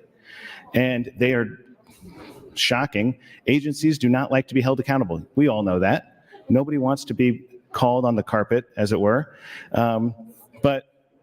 So they're not going to be happy about everything in here, but we can have a conversation and make some changes that address their concerns. But we could have done that before this bill is up now if they had reached out to us and engaged.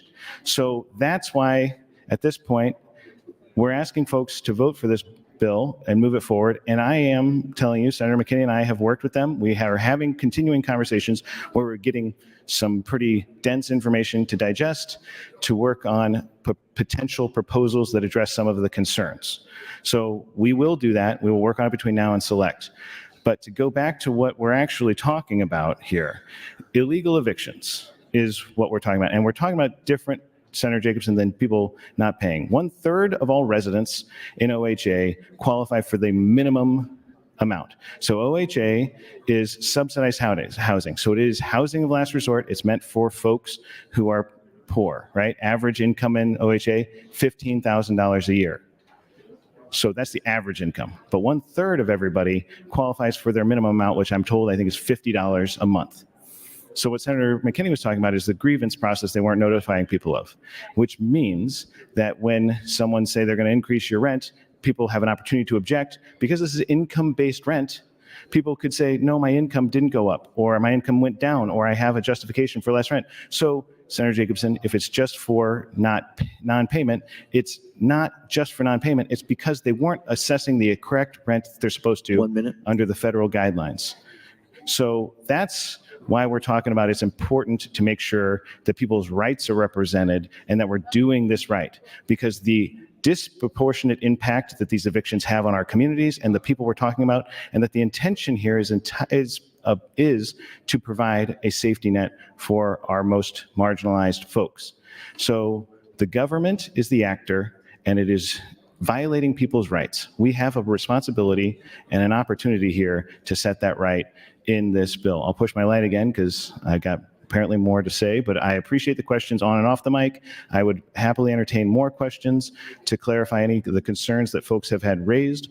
But this is a good bill with all of the parts in it, and it is something that will be meaningful to the people we're talking about. But the people we're talking about are only the folks in the housing agency owned properties in the city of Omaha. Thank you, Mr. President. Senator Day, you are recognized. Thank you, Mr. President, and good afternoon, colleagues. The first thing that I wanted to mention was Senator Jacobson had a question about the cap on the rural workforce and the middle income and the difference between the two. Thankful to our wonderful Urban Affairs Committee Counsel, Elsa Knight, who checked for us, and the rural cap is currently at 10 million. So we would just be equating the cap as well as the percentage buy-in that we mentioned earlier down to 25%. So we would just be making those two equal. One would not be higher than the other or lower than the other anymore. The other thing that I wanted to mention about the cap is I think what we're seeing, what this illustrates, the need to raise the cap on middle income illustrates the high level of need for this type of housing in these areas. If agencies are meeting the cap already and cannot get the other funds that are just sitting there and not being used, then we are literally illustrating the need, the high level of need in these areas. It's not like there's just money sitting there that we're just adding more funds to and no one is using them. We are using them, but we can't access them because of the cap. So that illustrates the high level of need in these areas and the need to increase the cap. Also, my Sarpy County Senator, Senator Holdcroft, Senator Blood, I want to make sure I perk your ears up a little bit because there is a piece of this bill that is really important to Sarpy County. Within the committee amendment, As Senator Ballard mentioned, his LB 881 is in there, which expanded eligibility to the areas within Lancaster County outside of Lincoln. Thanks to John Kavanaugh, Senator John Kavanaugh, for his catch in working with me to make sure that we had an amendment to Senator Ballard's bill so that we would also be including Sarpy County in that because of the similar geographical proximity to larger cities. And that was amended into Senator Ballard's bill, and that was amended into the committee amendment. So this is a really important piece of legislation for workforce housing and economic development in Sarpy County. So please make sure you are supporting AM 3092, AM 2862, and LB 840 if you are a Sarpy County senator. Thank you. Senator Linehan, you are recognized to speak. Thank you, Mr. President, and good afternoon, colleagues. I rise in support of both amendments and LB 840 for a couple of reasons. First of all, Senator McKinney is the chair. It's his committee's bill, and I think we need to respect that. So that's one reason. Another reason is more, I understand like the title, Eliminating Poverty, is something we should all work on every day. And I also understand that it's probably unlikely that we'll ever eliminate poverty. I get that. But what I see in Omaha is we have a lot of people, good-hearted people, trying to do things, but it doesn't change anything. And I'm not talking about, just little amounts of money. I'm talking about nonprofits spending tens of millions of dollars, but it's not coordinated. And I think if the cities had a plan, and somebody just said, well, plans don't always come to fruition. I get that, but at least you have an idea of what everybody else is doing. This idea that people go off, whether it's this nonprofit or that nonprofit, or I'll just throw them out there, the Catholic Church or Lutheran Family Services, and there's no one place where they can all go and say who is doing what. That seems like that would be a very good idea, and in the long run would actually help address poverty, making sure that, and also coordinating with what the state government does, and what the federal government does. I mean, I'll give you just an example of one thing that I've asked for an LR on this summer, which I will be asking several of you to participate in. Early childhood education. We got faucets turned on all over. We got faucets turned on at Department of Health and Services. We have faucets turned on at the Department of Education. We have tax credits we passed here. We have other amounts of money that people are asking for. But nobody, I guess the Buffett Foundation has something on their website right now. I've not looked at it. But it's not coordinated, folks. We don't even know really, I don't think, maybe some of you do. Do we know exactly how much we have appropriated for that in the last 5 years? So the idea that people should have plans and coordinate and talk to each other, I'm 100% behind. So thank you, Mr. President. Senator Erdman, you are recognized to speak. Thank you, Mr. President. So Senator Kavanaugh, John Kavanaugh, if you get back on the mic, I'd like to ask you a few more questions. Senator Kavanaugh will yield. Yes. Okay, Senator Kavanaugh, here's a statement that I received from the rural housing people, the housing in my area. It says that they believe the proposed changes to the Housing Agency Act will negatively impact federal funding for public housing in the state of Nebraska, irregardless if they're in Omaha or not. Is that a true statement? I don't think that's true. I think there's probably some nuance to that I maybe am not equipped to answer right now. If I could, I would expand. So this bill only applies to OHA, so it's not going to affect any federal housing funding for anybody else. I don't know what the justification for the assertion it would affect the funding overall to OHA. So I guess I'd have to know what their basis for asserting that is to answer that question. All right, I understand that. I noticed that, and this is not your bill, but it's specifically on 840, the fiscal note said it's no cost to the state. And so my concern is it's no cost to the state. It's going to cost Lincoln and Omaha or somebody something, right? Would that be a fair assumption? I would imagine there'll be some amount of effort exerted, but my recollection of the hearing, and again, you correctly stated this was not my bill, was that Omaha and Lincoln basically said we kind of have staff who's equipped to do this, and so they may be tasked to do it, but might want to check with them specifically. But they didn't. Omaha. The reason the bill got constrained to just Omaha and Lincoln is they basically said, yeah, we're fine with doing this, and they didn't seem to have a problem with what it would take for them to do it. Okay, so get back to this, to the housing deal. It says the unfunded mandate that could financially cripple the agency or undercut their ability to do and manage their property. Would that be true or not? I absolutely disagree with that. This is an agency that has a budget of $78 million. We're talking about providing lawyers to maybe 400 people. And as I said to Senator Von Giller, I think $65 an hour, my math was that's about $136,000. So if they're going to say $136,000 is going to financially bankrupt a $78 million agency, I think they have a bigger problem than what we're talking about here. Okay, thank you. Senator McKinney, you yield to a question? Senator McKinney, will you yield? Yes. Senator McKinney, you may have heard my question to Senator John Kavanaugh about the fiscal note. And the fiscal note says there's no cost to the state, but it could cost Lincoln and Omaha. Are you in agreement that there's no cost to the state? And if you are, do you have an idea whether it would be a cost to the city of Lincoln or Omaha?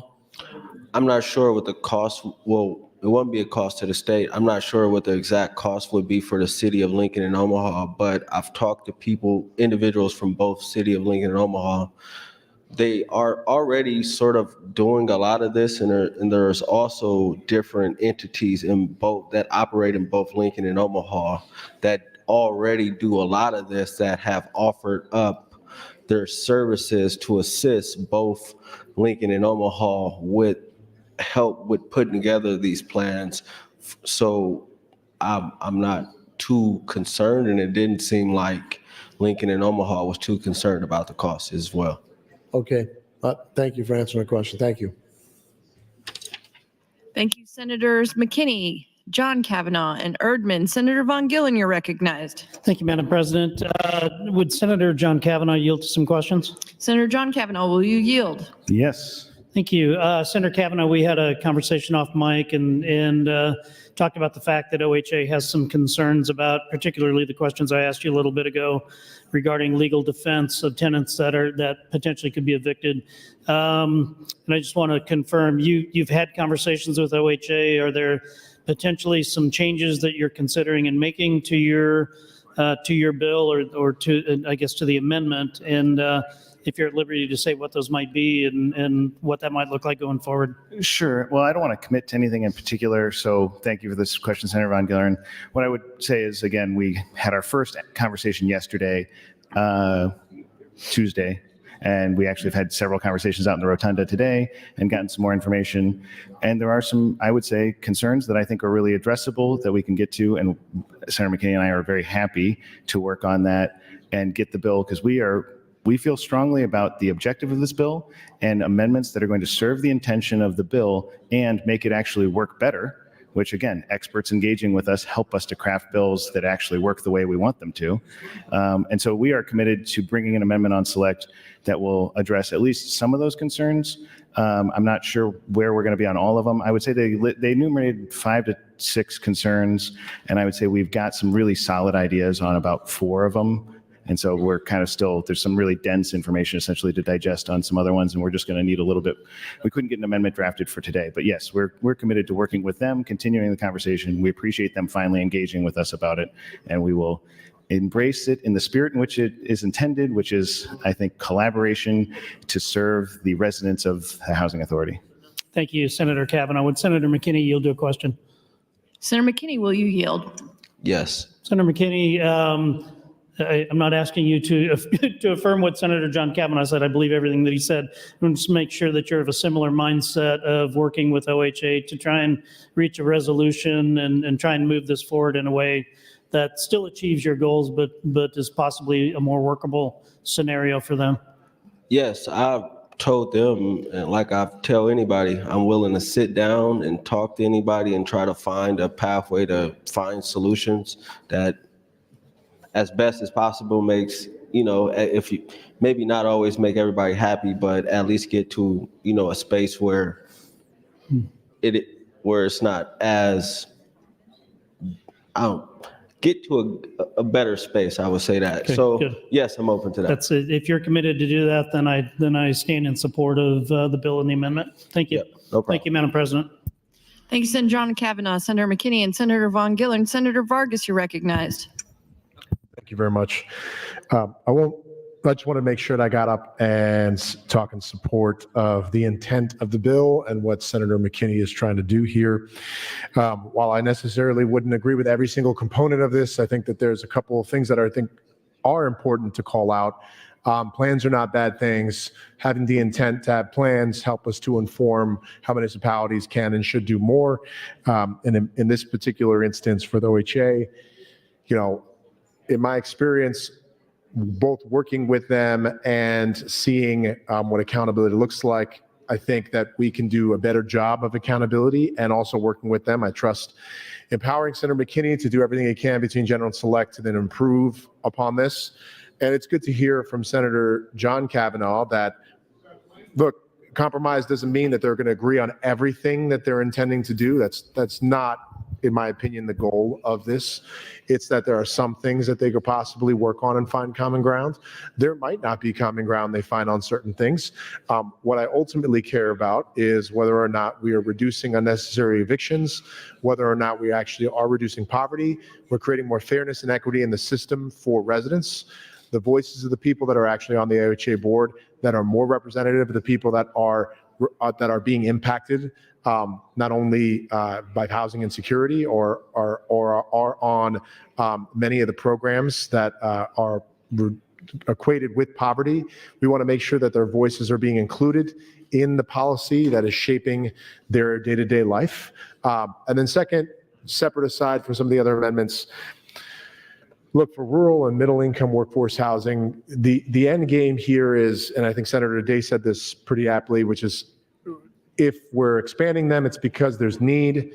There will not be funding for this after the end of next year. I assume they will get all the money out, especially now that we're expanding it and allowing more allowable uses. So for everybody watching, especially for those within the middle income, we are opening it up. By opening it up, we're also creating more competition. Competition is not bad, but it also means that people that have received it in the past from Douglas County and Lincoln, there's going to be less of the piece of the pie available, and you're going to have to really demonstrate how you are the most effective potential grant applicant for this. And the same thing for the rural workforce housing. In the future for both of these, we should be finding a more sustainable source of funding for both. I've been on the mic and said that the dock stamp tax is one really good use of that. And negotiations should start now for next year when I'm not here. I leave that up to those that have been working on this bill in the past, but we should absolutely provide parity, which is what this does to answer Senator Jacobson's questions about both the programs. This is providing some parity. We didn't fix it last year. As you know, it wasn't easy to amend a lot of bills and make up some of these fixes. So this does that with some of it. We're providing parity, at least with the matching grants. I'm indifferent on the increasing to the 10 million because I still believe we need more diversity in the groups that are receiving it. As long as the most effective and the most successful sort of the most efficacy in terms of programs are being awarded. That's what I really care about. And so, yes, I'll support this, support what the committee's trying to do, and we'll look to what the amendments look like. And as long as we are doing right by residents and constituents as much as we are OHA. Thank you. Thank you, Senator Vargas. Seeing no one else in the queue, Senator McKinney, you're welcome to close on your amendment. Thank you, Madam President. In closing, I just want to say with the Poverty Elimination Action Plan, I just want to get to a space where we start at least trying to address poverty in some type of way. We may never actually eliminate poverty, but I think we should try. I think we should do things to try to address it as best as possible. And I think we all have a responsibility in our capacities to try to do something about it. And that's why I brought that portion of the bill. As far as OHA and the provisions of the amendments that address OHA, it's just trying to hold them accountable and give the residents of OHA a voice, a stronger voice, and for them to know that the legislature is paying attention and that we care about them. Because I get calls all the time about this, and they ask me, Senator McKinney, what are you going to do about this? They don't feel like anybody cares at any level of government, because all of these stories keep popping up and nothing is changing. And that's why we're trying to address it. As far as the middle income workforce housing and the changes, we're just trying to do all we can to address housing in the state of Nebraska.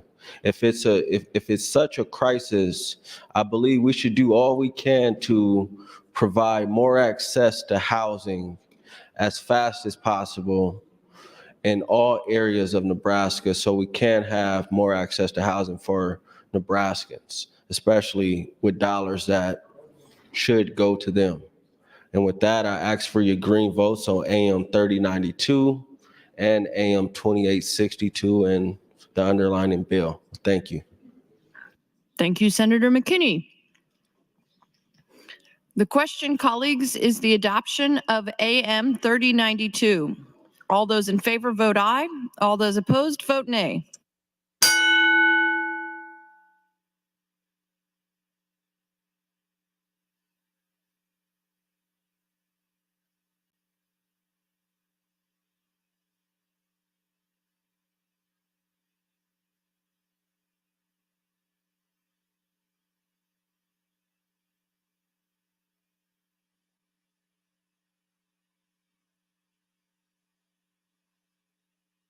There's been a request to place the House under call. The question is, shall the House go under call? All those in favor vote aye. All those opposed vote nay.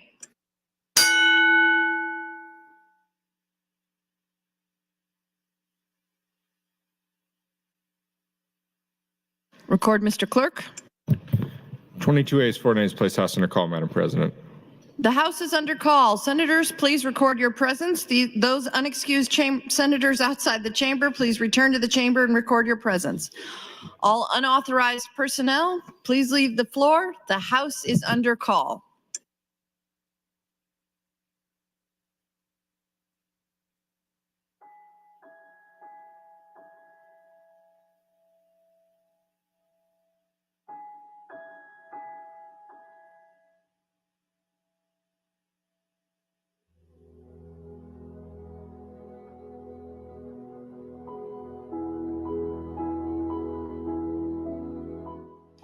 Senators Armendariz, Wayne, Reapy, Hunt, the House is under call. Please return to the chamber. The House is under call.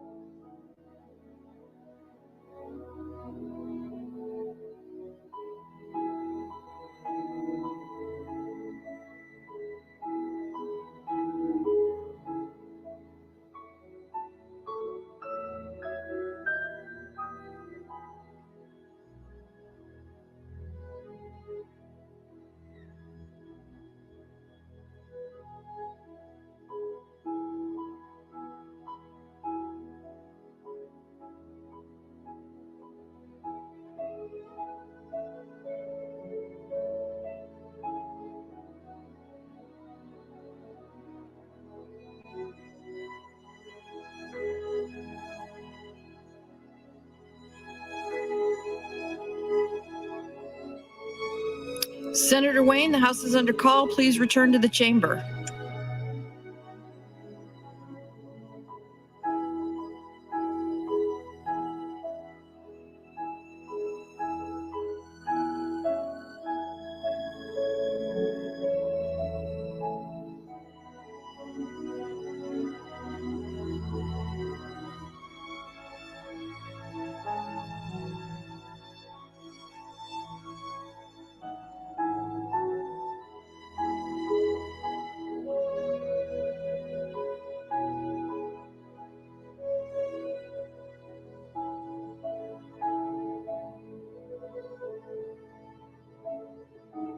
All unexcused senators are now present. Senator McKinney, there was a vote open. Would you accept call-in votes? We're now accepting call-in votes. Senator Wayne voting yes. Senator Conrad voting yes. Senator Bostar voting yes. Senator Hunt voting yes. Senator Ibaugh voting no. Senator Repe voting yes. Senator Armendariz voting no. Senator Dover voting no.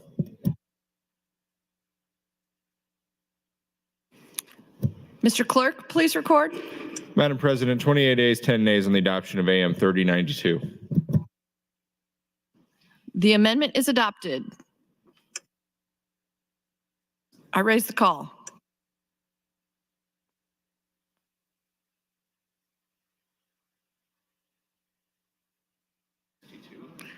Returning to debate on AM 2862. See no one else in the queue. Senator McKinney, you are welcome to close on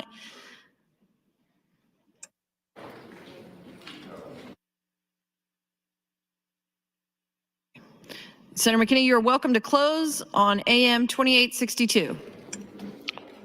Again, this is the committee amendment, and if you weren't on the floor, I would repeat again that LB 840 is the Poverty Elimination Action Plan, and it's my effort, and I think it should be all our effort to do all we can to try to eliminate poverty.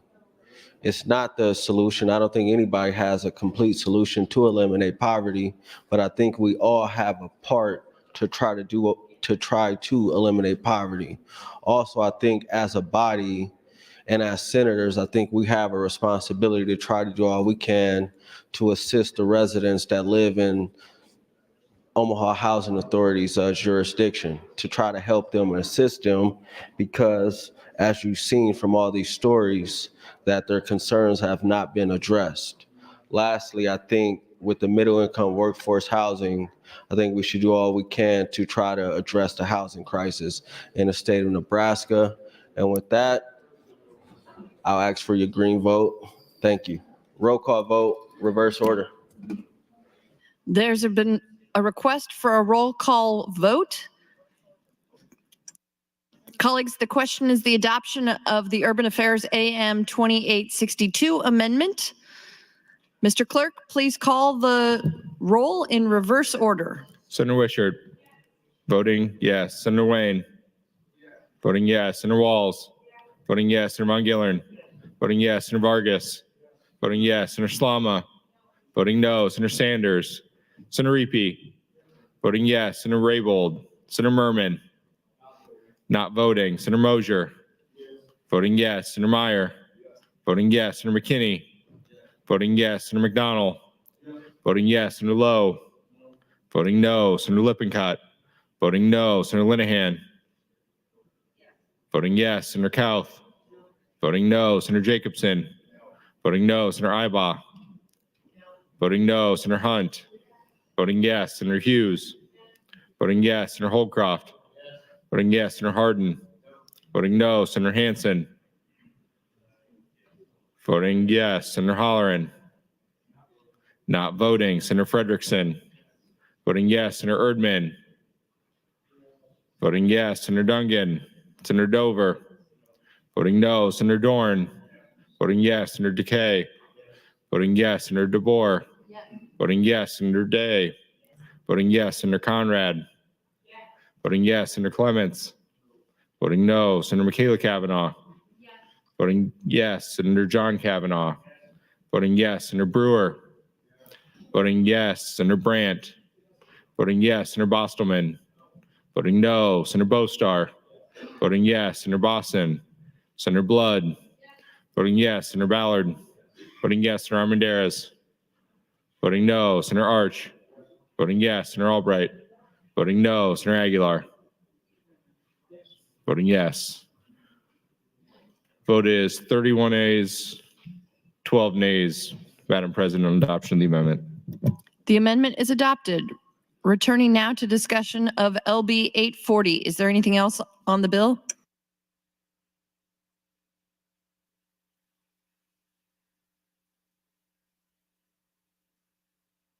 I have nothing further on the bill, Madam President.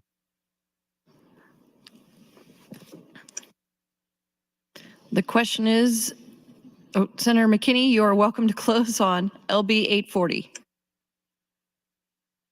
Senator McKinney waves. The question is the advancement to E&R initial of LB 840. All those in favor vote aye. All those opposed vote nay.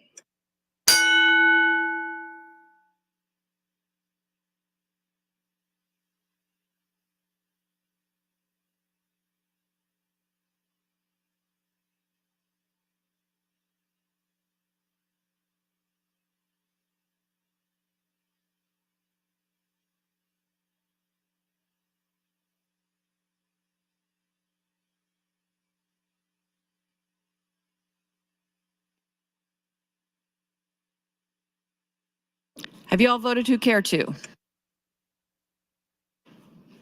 Mr. Clerk, please record. 30 yeas, 11 nays on advancement of the bill, Madam President. It is advanced. Senator Kavanaugh, for what purpose do you rise? Point of personal privilege. Please state your point. Thank you, Madam President. Colleagues, I have just filed a resolution.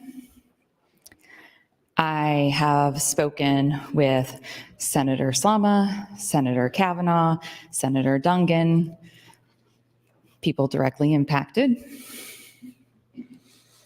I would like to thank Senator Slama and Von Gilman for their words on the floor yesterday in relation to what transpired.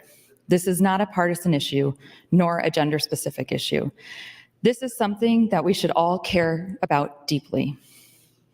As a victim of sexual violence myself, Senator Halloran's words have harmed me in ways that I have yet to fully process.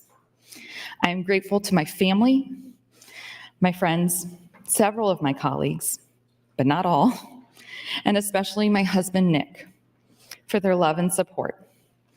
I want to acknowledge that I am not the only person in this body who was brought into this vitriol. Senator John Kavanaugh and Senator George Dungan's names were dragged into the vulgar transgression. On Monday evening, Senator Halloran read what he himself described as pornography on the floor of the Nebraska Legislature. While reading what he acknowledged to be profane passage of a book, Senator Halloran invoked my name, and he did so in such a way that it sounded like he was demanding me to perform a sex act upon him. I cannot recall any time in recorded history where such a transgression has transpired in a deliberative democratic legislative body. This behavior cannot be repeated or normalized. Senator Halloran must be held accountable, and this body must stand up for dignity and integrity. The language used by Senator Halloran was so offensive that the local news had to bleep out the language, an extremely uncommon occurrence, as did the national news over the lunch hour when Senator Slama spoke, and they showed the clip. Senator Halloran stated on this floor yesterday morning that he invoked my name and/or my brother's name because he wanted to make sure we were listening to him read profane language on the floor of the legislature. I do not believe that is an acceptable reason for what he did. It is for this reason that I am submitting a resolution to the Executive Committee formally accusing Senator Halloran of sexual harassment. This incident will not be whitewashed nor minimized. I have heard from people all over the state and the country. What happened on Monday night was disgusting and offensive to me, but this resolution isn't about me. It's about every survivor in the state who listened or will hear about what happened and be further victimized, further traumatized. It's about using the power of this office, of all of our offices, to ensure that we are not causing harm to the very people we claim to care so much about.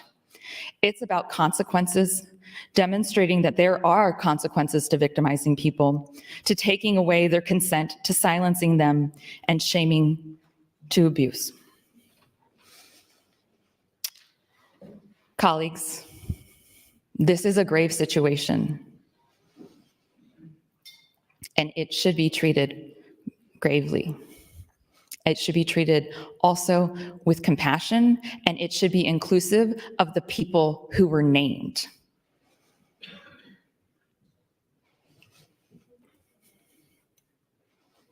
I appreciate Senator Aguilar for taking initiative.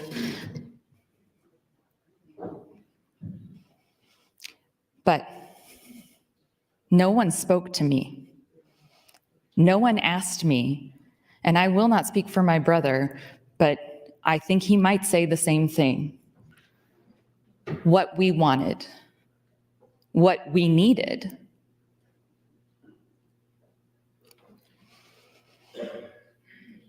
And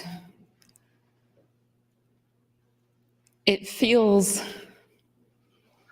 very patronizing to have my colleagues go into a room without me, without Senator Slama, without Senator John Kavanaugh, without Senator George Duggan, and decide how to proceed.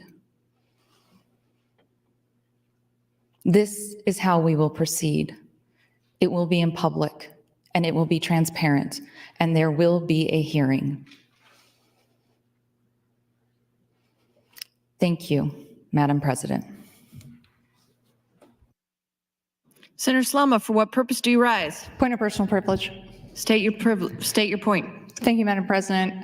Good afternoon, colleagues. I'm not going to retread the water that Senator Kavanaugh has already gone down, but I just want to give some light to this from a procedural perspective. The investigation that was announced this morning, while I respect that it can be seen by the public as being better than doing nothing, and I have nothing but respect for Senator Aguilar. The investigation that was announced this morning is clearly an attempt to slow walk this until the end of session.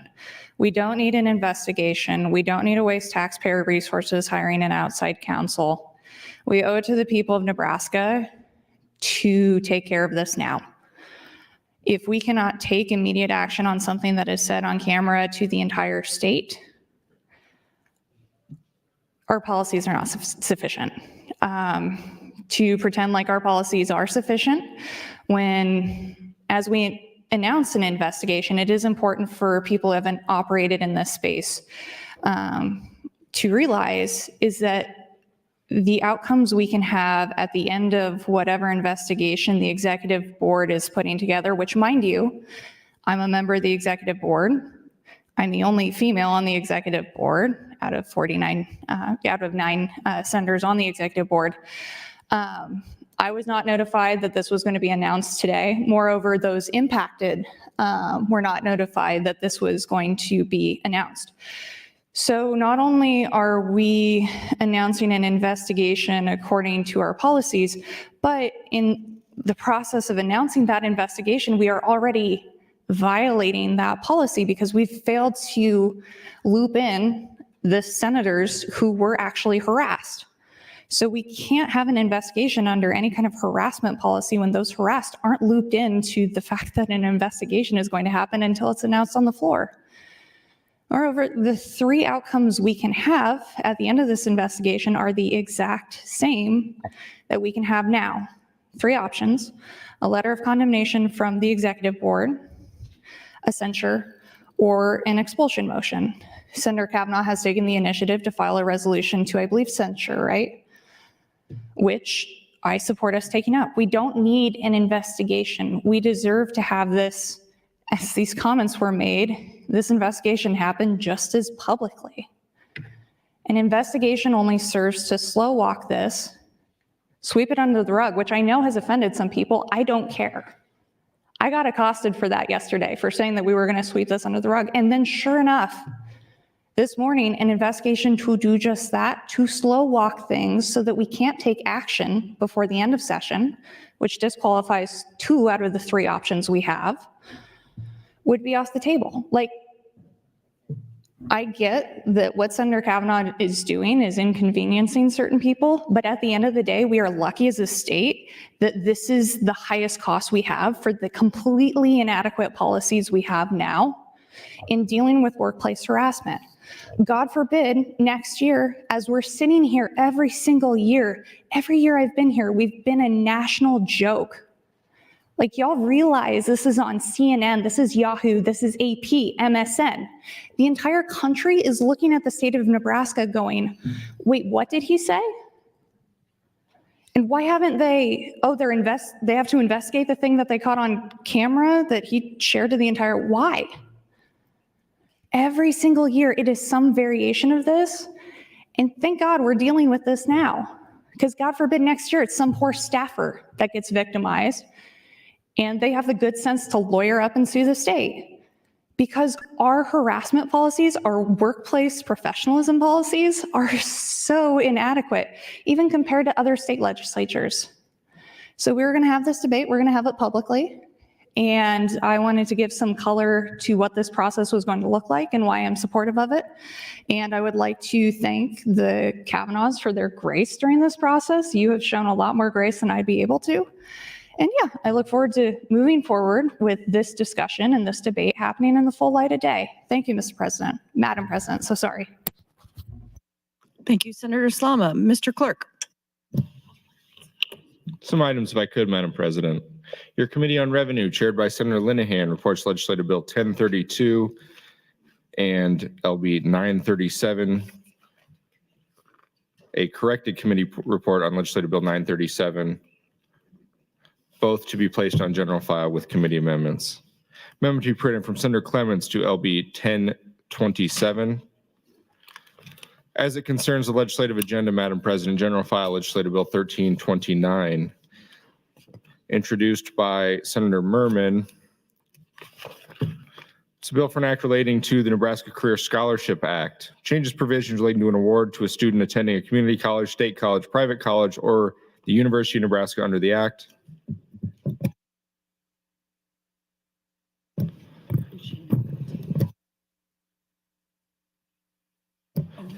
Madam President, Legislative Bill 1392 and 1329 introduced by Senator Merman. My apologies, Senator Michaela Kavanaugh has a motion to indefinitely postpone the bill pursuant to Rule 6, Section 3F. Pursuant to the rules, Senator Merman, you're recognized to open on the bill.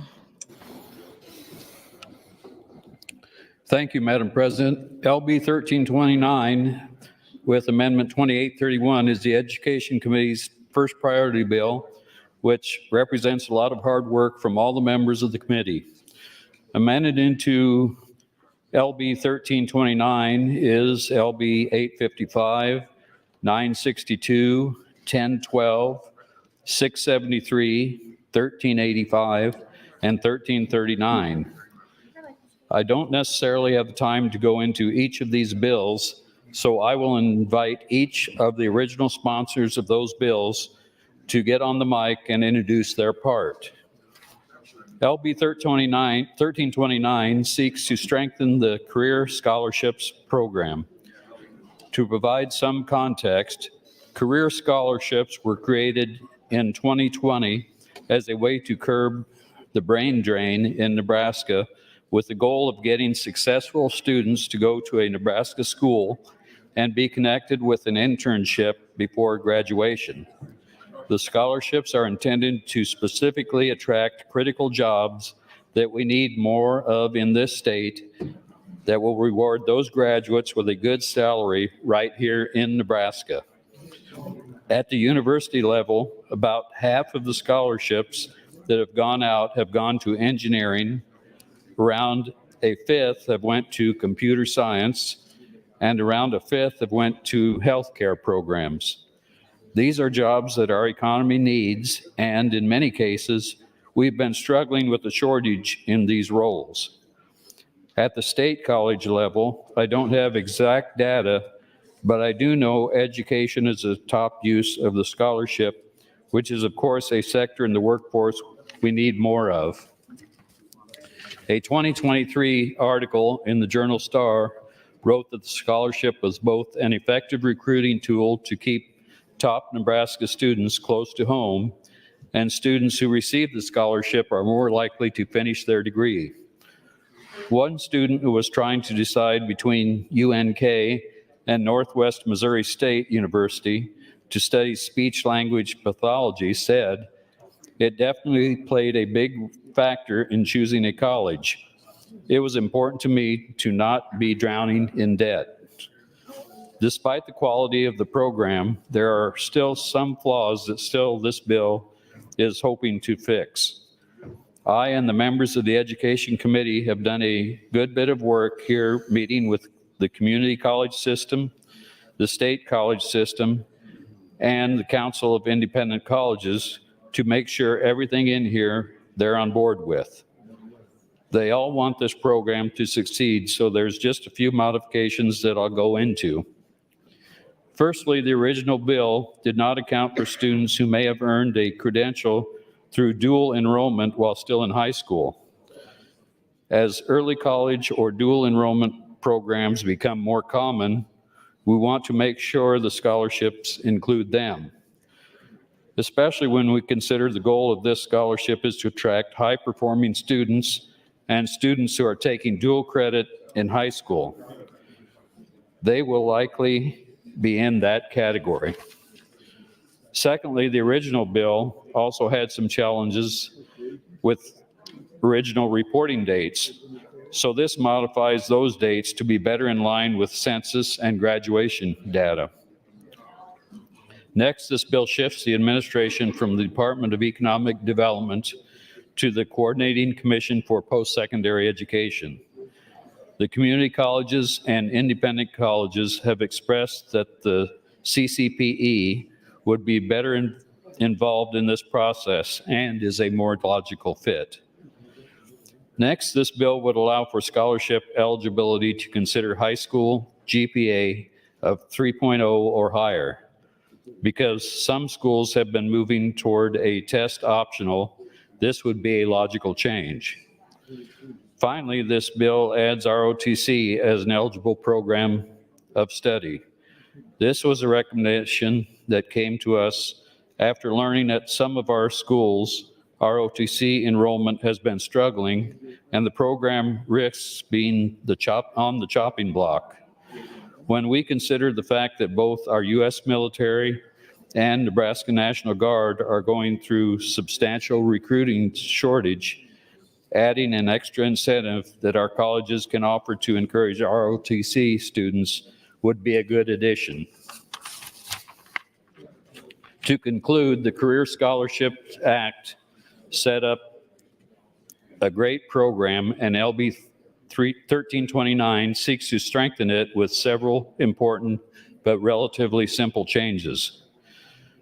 With that, I'll first yield to Senator Conrad to introduce her part of the bill, and that is LB 855. Senator Conrad, you are yielded 4 minutes, 24 seconds. Thank you so much, Madam President, and thank you so much to my friend Senator Merman for the additional time to talk about one of the components in the committee bill that I'm very excited to bring forward. I think if you will look at the entirety of this Education Committee package, and you know from experience in this body, we have a incredibly politically diverse Education Committee, and we have worked through some of the most complex and controversial issues before the legislature, maybe to rival, okay, I hate to pick favorite committees, but maybe to rival only our friends on judiciary. But still, we were able to put forward a host of consensus issues to address student needs, to address curriculum, to address teacher shortage, and to address school safety, among other key legislative priorities for the Education Committee. I'm very grateful to my colleagues on the Education Committee for the inclusion of LB 855, a measure that I introduced, I think back on the first day of session this year, to end the abusive practice of school districts turning families over to collection agencies for unpaid school meal debts when it came to their kids buying school breakfasts or school lunches. After doing a bit of research and analysis in conjunction with news reporting on the topic, it seems that this was a fairly limited practice in approximately a handful of our school districts in Nebraska. And the ones that had utilized this tool had utilized it in the distant past or quite sparingly. However, there were still some districts in Nebraska that, and it was their prerogative under existing law, turning families over to collection agencies for unpaid school meal debts, including right here in my home district at Lincoln Public Schools. There was a lot of media attention around this practice. We had a great hearing on it. My bill has been included in the Education Committee package. There's a $0 fiscal note to it. There was a very limited amount of opposition, and there was a significant amount of support. Friends, let me tell you that this issue impacts primarily families who are living right on the edge. Many families, neighbors in need who qualify for free or reduced lunch have support and access to school nutrition programs through those existing services. But sometimes the paperwork gets messed up, or sometimes it doesn't get filed in time, or sometimes the family's right on the edge and really having trouble making ends meet and can fall behind on school meals. So typically families will rack up very modest debts when it comes to school lunch or school breakfast accounts. But that, thank you, Madam President, can cause a great deal of shame and anxiety for the families and children. And then when that modest amount of school debt is turned over into the collections process, the court process, that can create a cascading set of consequences for families when it comes to their credit score, employment implications, future rental and housing implications, and the list goes on and on. So the Education Committee rightly saw fit to end this practice uniformly by adopting components of LB 855 into LB 1329, and I would urge your favorable support thereof. Thank you, Madam President. Thank you, Senator Conrad and Senator Merman. Senator Michaela Cavanaugh, you are recognized to open on your motion. Thank you, Madam President. So this motion I filed as sort of a preventative measure. There were things I'm concerned about in the committee amendment, but people have been working on that and there have been amendments filed. And so I'm going to keep this up just for a little while so that everyone has the opportunity to read the amendments that were filed today. So please do that. And I would like to yield my time to Senator Kauth so that she can open on her amendment. Senator Kauth, you are yielded 9 minutes, 30 seconds. Thank you, Madam President. Thank you, Senator Cavanaugh. I brought LB 1385 to this package. We've had some truly exceptional teachers in this state, and for us in Millard, as a parent, whenever I would go and speak with the student teachers at the schools or talk with college kids who are looking for student teaching positions, Millard has always been one of the top choices to get into. They want to work there. There has always been stiff competition for these jobs. I've had years when we've talked to kids and there have been 100 people applying for a position. Many teachers actually prefer to be substitutes in Millard in hopes of getting a leg up to secure a full-time position. But as members of this legislature know all too well, we're now facing a severe teacher shortage, even in Millard. We need to be able to attract not just potential teachers living in Nebraska, but those who are outside the state and might be considering a move. I'm grateful to the Education Committee for including LB 1385 on their committee priority. LB 1385 is twofold. First, it allows reciprocity of teacher certifications with other states. To use this reciprocity, the teacher must have held their certificate for at least 1 year, be in good standing in all the states he or she holds that certificate, and have no pending investigation or complaints. Second, it directs the Department of Education to create a portal on the department website that allows a teacher to apply for endorsements. And it allows, as an alternative to taking a course, the successful completion of a subject-specific content examination. Basically, we trust that a fully certified teacher who demonstrates competency in a subject will be able to teach it effectively. This is going to save significant time and money. I've had several teachers reach out to me talking about how difficult it is to get certified in Nebraska after moving from another state. One actually said, "You don't want new teachers here, do you?" One male special education high school teacher, a male special education high school teacher, that is an incredibly difficult position to fill. And his wife, who teaches bilingual elementary school, they moved from Texas, and apparently Nebraska does not recognize a Texas teacher certification. They moved to be closer to family to deal with a special needs child. They cannot get certified here without significant additional time and cost. They would have to take additional classes and redo their student teaching. They are not teaching. These are people who love being teachers. They have an incredible skill set that we desperately need, and the state, through bureaucracy, is not allowing it. Another teacher with a master's degree and certified in 3 different states, even as a wife of a military member of Offutt, which we are supposed to be able to have military members have certification reciprocity. She has had such difficulty negotiating the Department of Education website. She took a teacher assistant job, which requires a high school diploma, while she waits the 8 weeks for her application to be processed. Now, if she wanted to be a substitute teacher, while she waited, she would actually have to withdraw her teaching certificate application, reapply as a substitute teacher, and then wait another 8 weeks because you can only have one application in at a time. We're making this unduly complicated. The goal of 1385 is to make it more efficient for a teacher to use their subject-specific skills and make it easier for teachers from outside the state to make the move to Nebraska. I ask for your consideration of LB 1385 within the Education Committee Priority Bill, and I yield my time. Thank you, Senator Kauth. Speaker Arch for a scheduling announcement.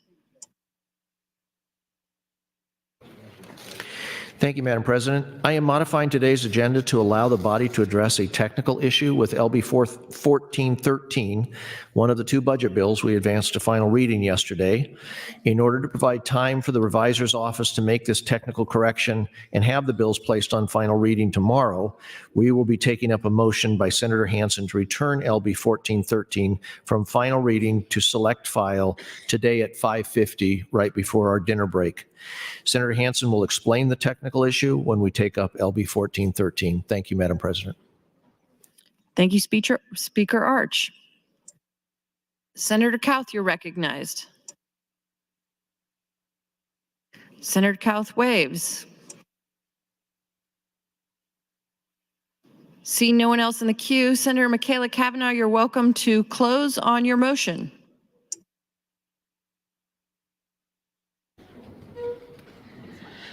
Okay, colleagues, get ready. Okay, so I know that there are amendments pending. There's been lots of conversation about it.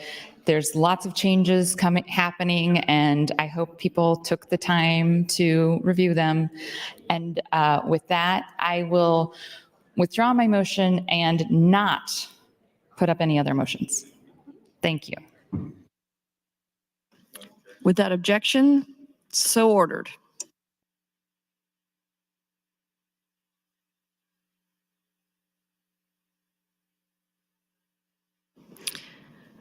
Mr. Clerk, for the title of the bill. Thank you, Madam President. Legislative Bill 1329, offered by Senator Merman, is a bill for enacting the Nebraska Career Scholarship Act, Dimensions 85, 3002, 3003, 3004, 3005, and 3006, Revised Act Cum Sub 2022. Change provisions regarding an award to a student attending a community college, state college, private college, or University of Nebraska under this act. Change and provide definitions to harmonize provisions and repeal the original sections. This bill was introduced on January 17th of this year, referred to the Education Committee. That committee placed the bill on general file with committee amendments.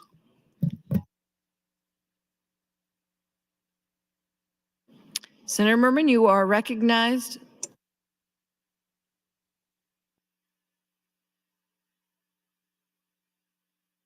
Senator Merman, you're recognized to open on the committee amendments. Thank you, Madam President. Continuing with AM 2831, and the next bill that is in with the amendment is Senator Wayne. And Senator Wayne, would you yield to a question to describe your bill? Senator Wayne, will you yield? Yes. Thank you, Mr. President. And thank you, Senator Merman. My bill deals with using the correct maps in Nebraska.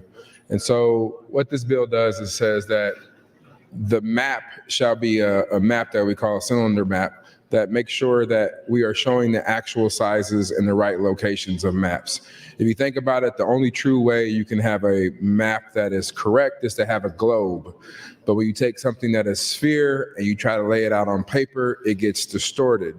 So back in the 1500s, they decided that Gales Peters was the easiest for people who were selling to use. And that's the maps that we see every day, which has Greenland that looks like it's really, really big, and Australia that looks kind of small, and Africa that looks kind of small, and Russia that looks really, really big. The fact it's distorted because of how the map was created. It's so distorted that Atlas stopped using those maps years ago, actually in the 1970s. So that's why in the Atlas and in the encyclopedias, you see the kind of spheres that are cut to try to show more. So what this bill does, it says you have to use different maps, the Mercator map as the official map. Now, I am bringing a technical amendment on select file to just make sure some school districts are reading that they might have to get rid of their textbooks. There's a joke in here. They don't have to get rid of the obscene books, but I guess they don't get rid of them. So anyway, too soon. All right, I'll leave that joke. I stopped halfway through. The point of it is we're gonna have a technical amendment just saying, no, you don't have to throw away your current books or your current maps. You can still use them. And my intention of the bill was never for them to be thrown away or not be used. But at some point in teaching about geography, we should actually have kids look at a real map. So the best way to explain is once you cross Grand Island and you keep going west, it seems like it's very long. But when you look on a map of Nebraska, you're like, it doesn't seem that long. Well, because Gail Peters actually shrinks it to where it's more square, so it's easier to read. But actually, Nebraska is kind of long. So this just takes all that into account. So it's not a problem bill. Came out at 870, not an issue. It's just, I want to clarify that school districts do not have to get rid of textbooks or throw away their current maps. I just want children to actually see the real maps and what is scaled right. So we're gonna allow teachers to do that. Thank you, Mr. President. Thank you, Senator Merman. Senator Merman, you're still speaking on your turn with 6 minutes and 45 seconds. Thank you, Madam President. I would yield my time to Senator Ben Hansen to describe his section of the amendment. Senator Ben Hansen, you're yielded 6 minutes, 32 seconds. Thank you, Madam President. Well, first of all, I want to thank Senator Merman and the Education Committee for all the work they've done on the underlying bill and my inclusion of my bill, LB 673, into it, which addresses school safety. I am passionate about the language because it is a step towards improving quick and effective response times by local law enforcement and first responders to our schools during emergencies. As a state, we can do this by providing crucial updates to Nebraska's emergency response policies in our schools. I know I talked to a lot of my colleagues about this bill previously, so a lot of them are familiar with it, but this is when we talk about the school mapping bill, this is the one we're discussing currently. Before I get into the details of the bill, let me preface it with mentioning the support we have received from people across the state. As largest school district in Nebraska, Omaha Public Schools Board of Education states that updating their mapping data would, quote, save valuable time in the event of emergency. According to the Nebraska State Fraternal Order of Police, this would, quote, provide critical information and improve emergency response. I also spoke with Douglas County Sheriff Hansen, who is responsible for 10 high schools and middle schools. He says that this is a step towards making, quote, our schools, students, and staff safer. These statements are just a glimpse of the resounding support I've received from every member of law enforcement, school administrators, EMTs, or firefighters that I've spoken with about LB 673. Most importantly, there are the parents who believe this will provide better protection of their children in attendance and help in any unforeseen crises that are beyond our control. I might add that a similar bill has passed unanimously in several states across the country, with 7 states enacting this law and 10 others that are currently pending. Out of all those states that have passed it, they have equaled 1,287 yes votes and 0 no votes. So hopefully here, nobody will be the first no vote in all the states that have passed this. Our state requires that every Nebraska school has a safety policy in place. These policies are well designed, thoroughly planned, and constantly looked at for ways to improve. We can thank our school administrators, teachers, law enforcement, security staff, resource officers, first responders, and many more. They have poured into this topic of safety for our students through ongoing training, drills, and conversation. You'll find consistency in these policies as they report back to Nebraska's Department of Education. In the case of an emergency, consistency is key to preparedness, response time, and the ability for policies to be operative. Another essential aspect to be effective emergency response is the information provided to first responders. Along with the details of the nature of the emergency, they need locations of classrooms, offices, hallways, and exits. They need to know where students are, where stairways and elevators are located, and this is where response mapping becomes necessary. What we find throughout the state is a lack of consistency in regard to school mapping. I'm happy to hear that this has been on the radar of some of our schools in Nebraska as they look to update their mapping systems. But due to lack of resources, others haven't been able to join in. Either way, updated or not, there isn't consistency. Even in the case of schools working to update their maps, each are using different programs. Excuse me. With the same maps, the same layout, the same designs, as soon as an emergency happens, it is important for law enforcement and first responders to have detailed maps in both electronic and printable formats immediately available to them. That will be the case with LB 673's language, the bill I'm trying to incorporate today. The map requirements in this bill take into consideration specific aspects that would most benefit responding agencies. These maps would be verified for accuracy during the annual walkthrough that takes place, overlaid on current aerial imagery and grids. There would be specific labeling of details in school buildings and on school grounds. Any help a public safety agency might call in from other districts would have access and would be familiar with the maps of the school where the emergency is because their district uses maps with identical markings. Again, that's consistency. They would have already been trained to identify the features of each location on the maps, and precious time would be saved. There would be consistency again. To provide a grant that schools can use to update their maps offer a solution to the inconsistencies we are seeing with our school mapping systems. The emergency response mapping data this bill creates will be compatible with software platforms already in use by local safety agencies and schools. So where do the funds come from? It uses already set aside funds in the School Safety and Security Fund. Other states that have passed grant options for school maps are finding the estimated rate for mapping data is about $3,500 per school, and it is estimated to cost a total of $4 million if every school applies for a grant. I have been grateful for my discussions with the Department of Education on funding and appreciate their letter of support for the bill. They consider the mapping information in this bill as a channel law enforcement agencies and fire departments can quickly respond to an emergency event in a school, whether public or non-public. Safety and quick response times are something we desire for all our schools. Public schools will be able to apply for a grant through the Department of Education, and private schools will apply to the appropriate ESU who would pay and facilitate the implementation of emergency response mapping data. ESUs would then be reimbursed by a grant from the State Department of Education. In short, I'd like to refer back to what Sheriff Hansen stated about the policy, that this is wise. Our schools need consistency. 1 minute. Thank you, Madam President. Michael Dwyer, who I know very well, is a 38-year member of Arlington Volunteer Fire Department and a 12-year member of the school board, came to the hearing for LB 673 in support. Let me just read briefly what he said. He says, the timing of this is interesting as our county, Washington County, is preparing a drill around a, God forbid, school shooting involving law enforcement, fire and EMS, school admin and teachers, students and parents. Wednesday night, we were talking about the campus and the challenge of knowing all the buildings, access, entrances, hallways, and classrooms. Here was an actual call 6 weeks ago. Quote, Arlington Rescue call, Arlington High School, student injured in the gym. He says, immediately I'm thinking, which gym? We have 3. Which door to enter? We have 7. Will it be unlocked? Where is the patient in the room? That's before we even get to the patient's injury or condition. So this is real life, folks. There are updates to schools.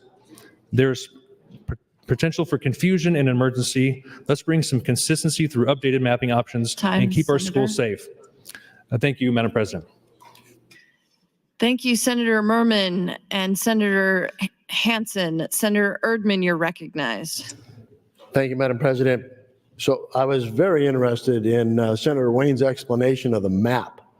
And so he's going to elongate the state. And so I would assume that it'll take me longer to get home because it's going to be a greater distance. And so if that happens, then I'll get more mileage. So I'm looking forward to that. Senator Wayne, you yield to a question? Senator Wayne, will you yield? Yes. Yes. Senator Wayne, how many more miles do you think I'll get when you elongate the state? There won't be any more miles. I know we're joking about this, but there won't be any more miles. We're just giving the correct view of the state. I have two maps back here if anybody wants to see what we learn in school versus what the actual map is. So you mean that's not going to happen? I won't get more mileage? No, your mileage won't change. The correct map will just show how far you actually travel. And my house will be at the same location it was? Well, not on the map that you're used to. It'll be on the right location on the map that I'll show you. So will my GPS be able to locate it then if it changes the map?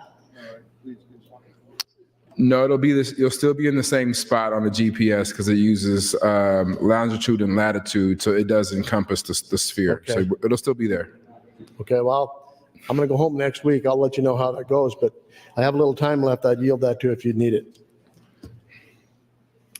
Thank you, Senator Erdman. Senator Wayne, Mr. Clerk, for an amendment. He yielded you 3 minutes and 22 seconds, actually. Okay, I won't take all that. My staff just reminded me I flipped what I was supposed to say. So it was the Mercator projection map that dates back to 1569, and that's what has been used in schools. And we are looking at updating it to the Gales-Peters or a centrifugal equal area projection map, which all schools have access to. They are free, downloadable on the internet. And again, we're not telling them that they can't use what's in their books or can't use what they already have in their classrooms.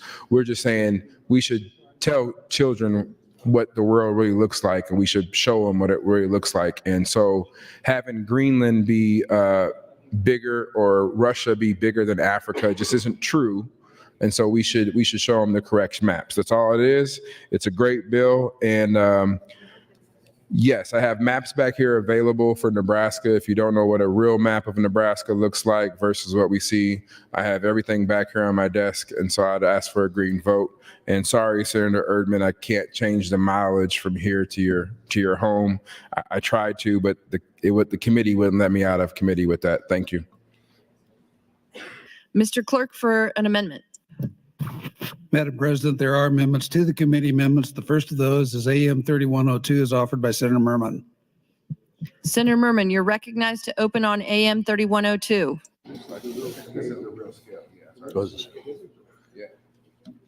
I'll yield my time to Senator Walls. Senator Brewer to present his part of the package. And I believe that number is 1339. Senator Brewer, you're yielded 9 minutes, 36 seconds. Thank you, Madam President. And thank you, Senator Merman, and special thanks to the staff and the his education group that came up with this committee combination. The leadoff that Senator Hansen did fits in really well with what I'm going to share with you. So this time last year, I was approached by my county sheriffs because they came to the realization that if they had a shooting, and in 2023 there was 350 of those across the country, that their ability to respond was going to be, depending on the county and depending on the situation, probably somewhere between 15 to 30 minutes. And we'll talk a little about why that time frame is there. The problem is most of the shootings are over within 10 minutes. So we decided that we'd have an interim study to try and figure out what right looked like when it came to this issue. And so we had LR 2022, and it went through and had a chance to have a lot of folks come in and share about what they thought needed to be done. And it was local schools, private schools, colleges. And what was obvious is that we needed to figure out a way that we could do it, but do it in a way that gave folks a peace of mind that we were in a good place. So as we went through and shaped what was LB 1339, we looked at ways that it would be local control. So it would be local school boards that would have control over all the decisions about arming and security. The law enforcement and individuals that are authorized would be the only ones that can be armed, and that would require written policy that team members would have special qualifications, team members would have training, appropriate weapons and ammunition, and an acceptable use of force policy.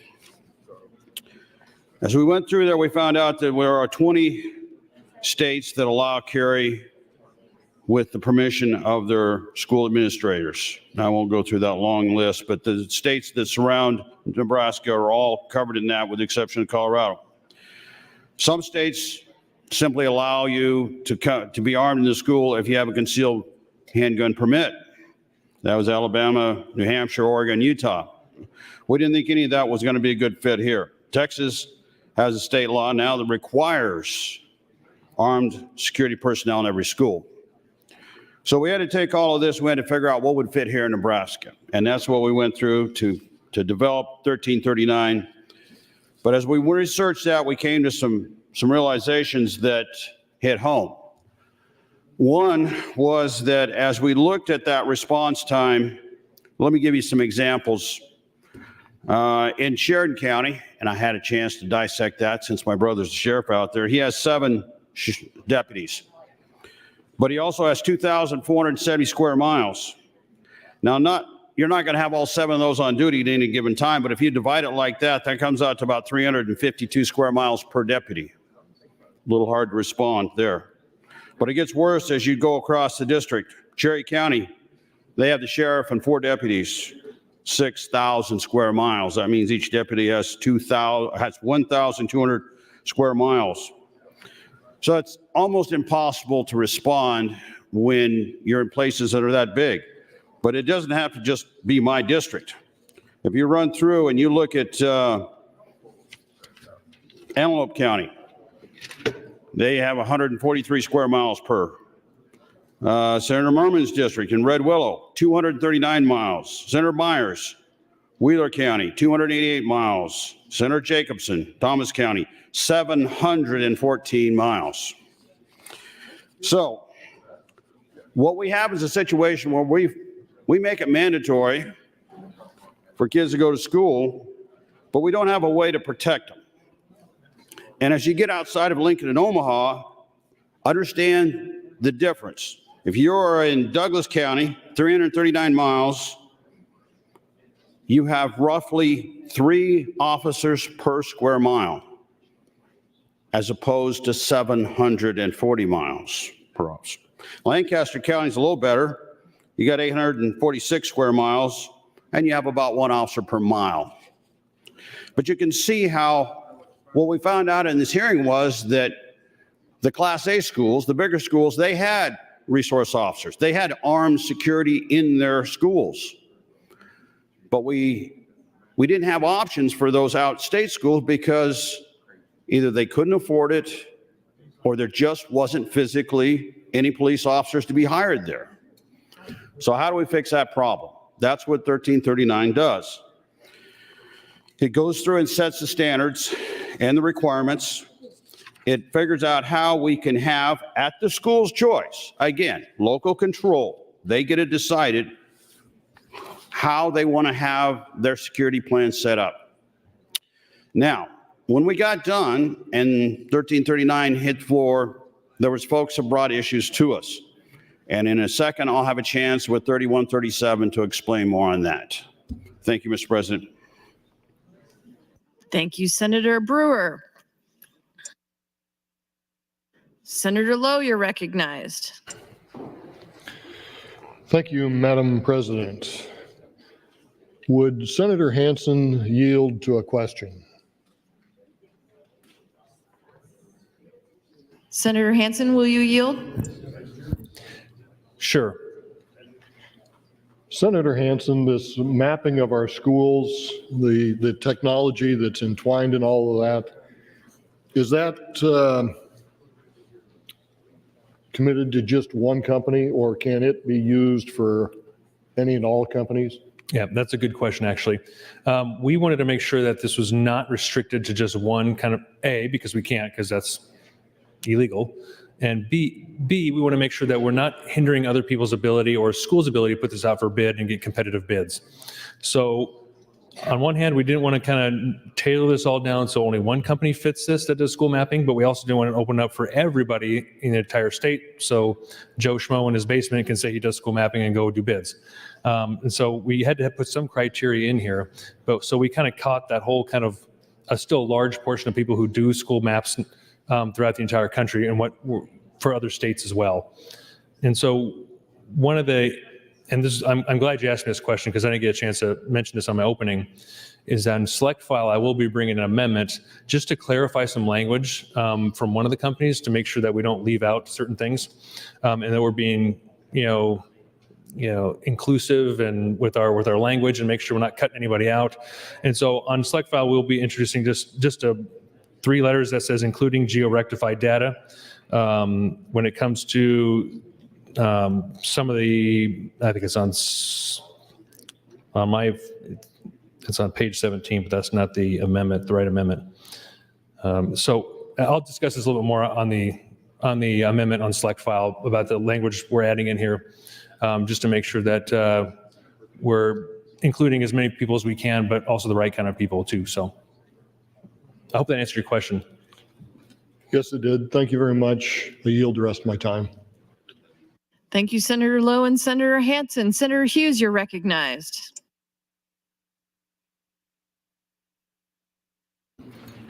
Thank you, Madam President.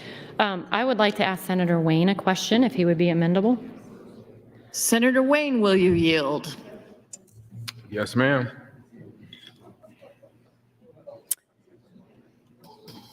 Here. Senator Wayne, do you by chance ever watch West Wing? Yes. Okay, just checking on that. And then just coming from schools, I'm always concerned about the unfunded mandate aspect of this. So I'm looking at the MAP issue. And so I heard you and Senator Erdman's discussion, but so I have another question about, the elongating of Nebraska. Will that by perchance change the timeline, the time zone line when we go to the Gall-Peters or the orthograph map? It will not. That's a good timing on a joke. No, it doesn't change anything at all. The maps don't change anything. And it's not an unfunded mandate. They can download them free. So there is you're saying then that there's absolutely no fiscal note to any of the public schools, our 244 public schools in the district, if we push this through? No, so I'm bringing an amendment on select file. I met with Blair School yesterday and some other schools called, and we have an amendment that we're going to bring that allows for GIS systems and current textbooks that are copyrighted 2025 and below. And then you don't have to get rid of any books. We just want you to download a map that shows the correct Earth. I don't know. I'm trying to think of the correct map of Earth. That's the best way I can say it. I don't. Map of the world. Planet. Thank you, Senator Bosden. Planet. All right. Thank you, Senator Wayne. And thank you, Chair. I yield the rest of my time. Thank you, Senator Hughes and Senator Wayne. Senator Walls, you're recognized. Thank you, Madam President. I just wanted to take a brief couple minutes to explain my amendment. A portion of this amendment includes my bill, which is LB 1012, which would open the Qualified Capital Purpose Undertaken Fund, or QCPUF, to include safety infrastructure concerns. I want to thank Chairman Merman and the members of the committee for including this in the committee bill. Last year, our body took significant steps to address safety concerns in our school by appropriating $10 million to School Safety and Security Fund. I'm happy to say that the grant application closed last week and the awardees will be notified the beginning of April. Nebraska is only one of 3 states that provides no state dollars for school construction. After this grant process had begun and ended, it became clear that infrastructure needs are significantly higher than what we had provided money for. Currently, QC-PUF allows the school district to create this fund for specific abatement projects, including actual or potential environmental hazards, accessibility barriers, life safety code violations, life safety hazards, or mold abatement. LB 1012, through this amendment, simply adds school safety infrastructure concerns to that list. QC-PUF was created to provide safe and accessible environments for our students and staff, and I believe the school safety infrastructure concerns are a natural fit to this goal. Thank you, Madam President. Thank you, Senator Walls. Senator Erdman, you're recognized. Thank you, Madam President. Good afternoon. Good evening. I listened to what Senator Brewer had to say about the rural law enforcement. Senator Brewer, you didn't list any of my counties, but my county would be very similar to those that have the 600-700 miles per law officer. I appreciate that very much. I really appreciate the tenacity you have, that you stick with an idea and a concern until you have covered all the concerns, and you worked with the Class A schools and those who had opposition to this bill. And I appreciate that you've brought it this far. I'm in 100% support of this, and I do appreciate your efforts, and I believe you would need some more time, so I would yield the rest of my time to you, sir. Senator Erdman, who would you yield your time to? Colonel Brewer. Senator Brewer, you're recognized for 4 minutes. You're yielded 4 minutes. Thank you, Madam President. One of the things I didn't read on my first time up was AM 3137. So I kind of owe that to folks. And I think if you understand what went into the decision to do this, and I thank Senator Michaela Cavanaugh for helping with this, because it was pointed out that the only ones that really have oversight of the whole state is the Nebraska State Patrol. And the only ones that have statewide oversight of education is Department of Education. So consequently, this is the amendment. Let me read it to you now. The State Board of Education shall, in consultation with the Nebraska State Patrol, develop a model policy relating to the authorization of the carrying of firearms by authorized security personnel as described in subdivision 3A of this section. The policy shall include, but not be limited to, the appropriate number of training hours required for such security personnel. So what that is doing is combining, and why do we do that? Well, because we're covering the whole state of Nebraska. So the policy can't be just for Cody Kilgore or for Creighton University. It has to be able to cover the whole gamut. So that was the reason for that amendment. It was through the process of understanding that the Class A schools, the larger schools, currently have armed security with their resource officers. So it was not necessary to include them in this. They have it covered. And so those are the two portions of amendments that we made to LB 1339, which ultimately became part of 1329. Thank you, Madam President. Thank you, Senator Brewer. Senator Michaela Cavanaugh, you're recognized. Thank you, Madam President. I just wanted to echo Senator Brewer's sentiments that I appreciate him working with me on this amendment. I am probably not surprising to anyone not in favor of the gun portion of this bill, but I think that this is a really good compromise and thoughtful. So thank you to Senator Brewer, and I yield the remainder of my time. Thank you, Senator Michaela Cavanaugh. Seeing no one else in the queue, the question is, Senator Brewer, you are recognized to close, which you waive. Now the question is, the adoption of AM 3137. All those in favor vote aye. All those opposed vote nay.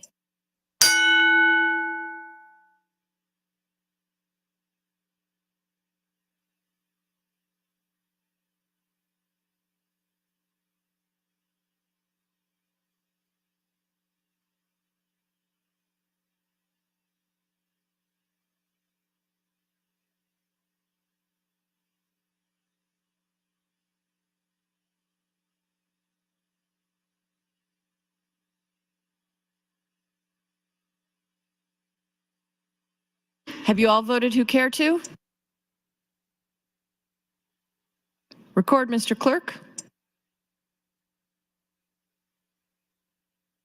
33 ayes, no nays on the adoption of the amendment, Madam President.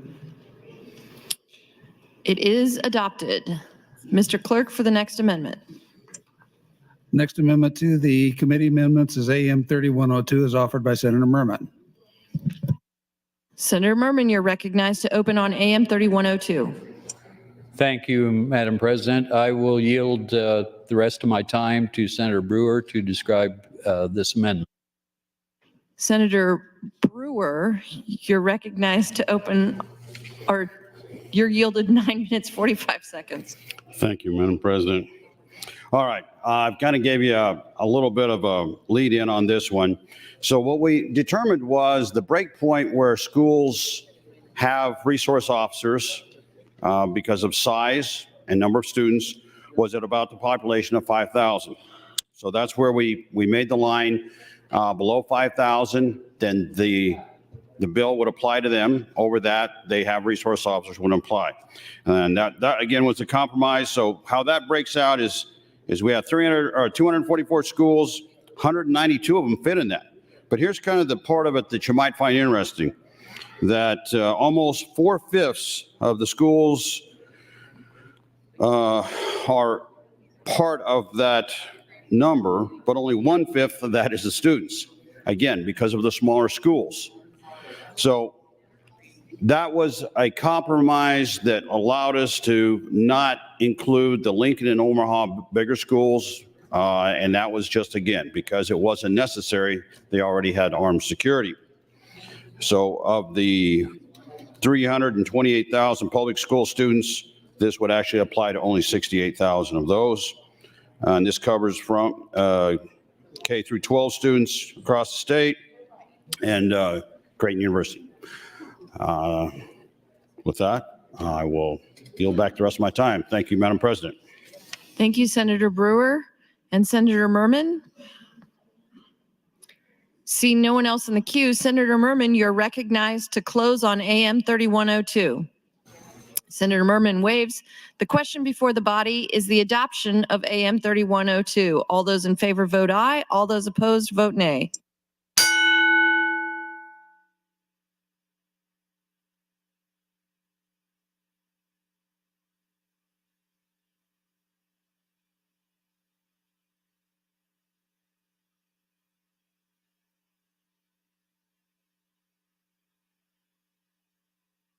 Have you all voted who care to?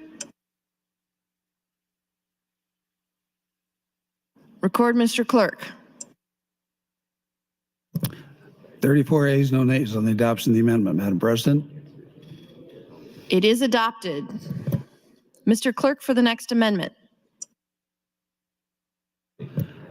Next amendment to the committee amendments offered by Senator Conrad, AM 3097. Senator Conrad, you're recognized to open on your amendment.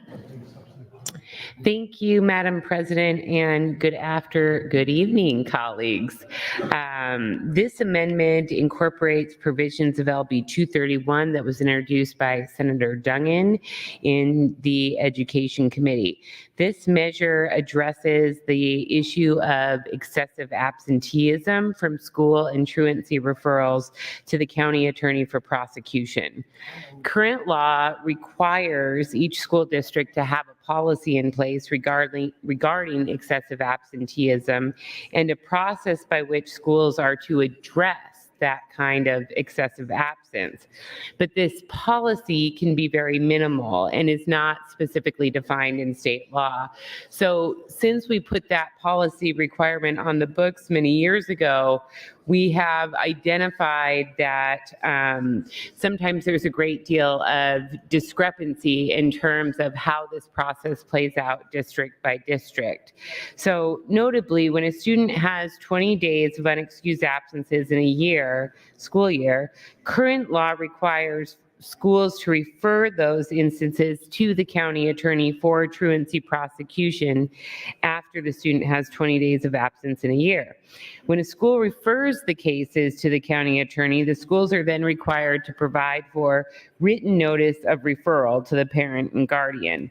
So what this amendment does is that it's asking schools, and some of the schools are really already doing this very well in practice, not all, but what this amendment does is it directs school districts to provide for written communication to the parents and guardians about these kinds of excessive absences way before they make their way to the county attorney.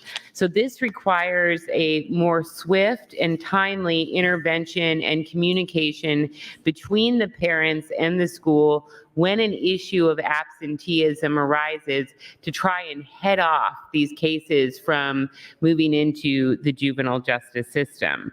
So this is meant to provide for a collaborative plan to improve attendance and wrap services around that student and family if need be, if those are the driving forces behind the excessive absenteeism or truancy.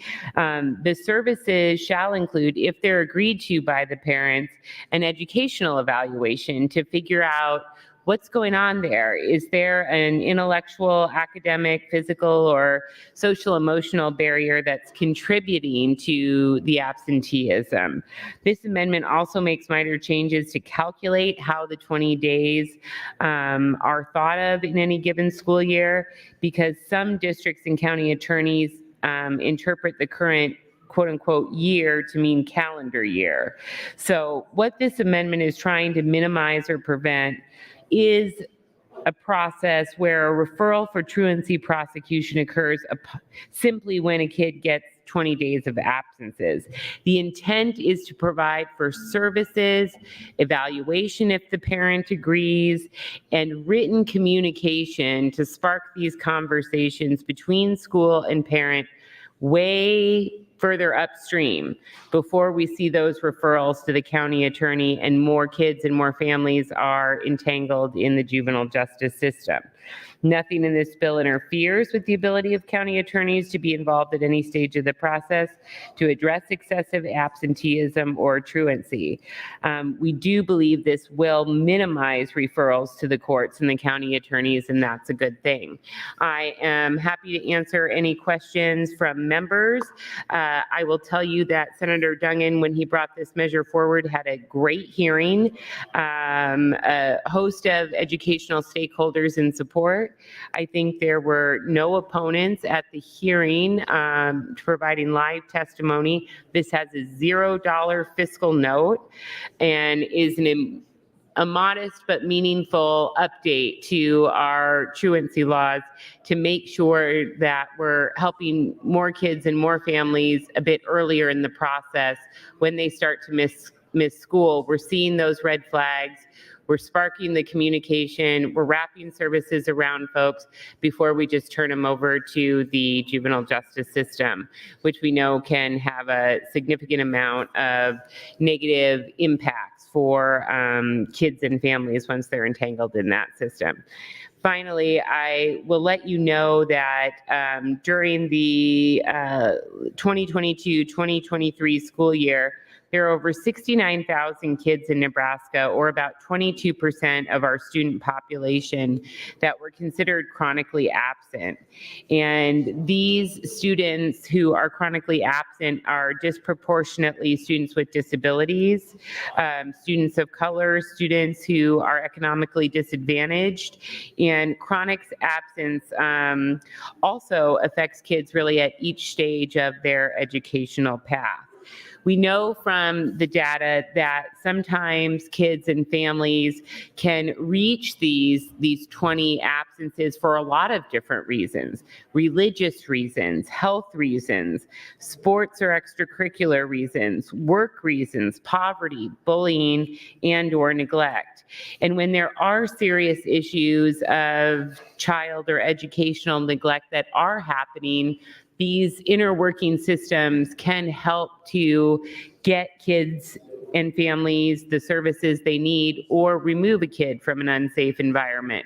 But I think perhaps, friends, we have cast the net too widely, wherein sometimes this reflexive 20-day absence can ensnare too many kids that actually have very engaged parents, and they're missing school for a variety of different legitimate reasons. The last piece I will leave you with, according to some information from the Nebraska Judicial Branch, that for some of the cases reaching adjudication and resulting in probation, of the approximately 400 status offenses filed in fiscal year 2022, 94% were for truancy, which was a 19% increase over last year. So that shows us we're moving in the wrong direction, friends. We need to make adjustments to our truancy laws. We have been unable to make those meaningful reforms with the current disagreements amongst members of the Judiciary Committee and with opposition from the County Attorneys Association. So while we continue to work on that track, I think this is a common sense, low cost way for us to help more kids and more families before they end up in the juvenile justice system. So again, I'm happy to answer questions. This came out of Committee 7-1 and would appreciate your support. Thank you. Thank you. Thank you, Senator Conrad. Senator Erdman, you're recognized. Thank you, Madam President. Good evening. So I listened to Senator Conrad's presentation or explanation. I was wondering if you'd yield to a question. Senator Conrad, will you yield? Yes, of course. Senator Conrad, in your opening, did you state that most schools are doing this? Was that something I heard correctly? Yes, you're right, Senator Erdman. And what I meant by that reference is that I think many schools try their best to work with kids and families when they see those absences tick up to figure out, hey, what's going on there? Not all schools have that specified in their policy or their practice. So do you know of schools that are, what shall I say, violating this 20-day notice or whatever it was you had in your amendment, so that we need to pass a law to make them do that? Aren't they already doing that? Well, this amendment that's before you does not disturb the existing 20-day requirement in terms of how schools turn cases over to the county attorneys. What this amendment does is it simply does provide, I think, some uniformity and clarity, because the existing policies can be very vague and are kind of all over the map. This just specifies that once you start to see those absences, we want a written communication to the families so that the school and the family can get on the same page and figure out what's going on there before they end up in court.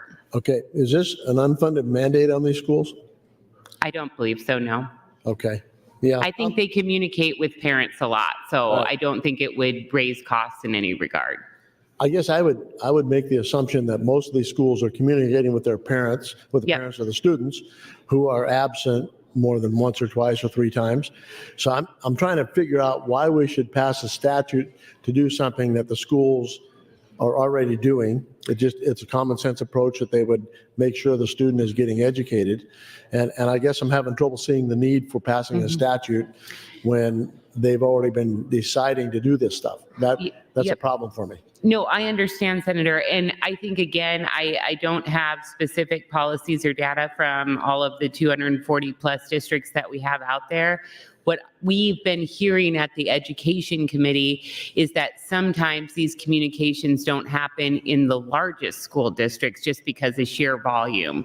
So I think you're seeing a lot more organic communication in the smaller schools, but we want to get this in place for some of the larger schools so that there's no vagueness and that parents get looped in earlier. Okay, very good. So I would maybe suggest then, let's amend this to say a school of a certain class, this is applicable to them and those other schools are exempt. That would make sense to me. So thank you for answering those questions. I'm not going to support 3097 the way it's drafted now. Thank you. Very good. Thank you, Senator Erdman and Conrad. Senator Kauth, you're recognized. Thank you, Madam President. May I ask Senator Conrad some questions? Senator Conrad, will you yield? Yes, of course. Thank you. First of all, you answered the 20-day question. That was my first one.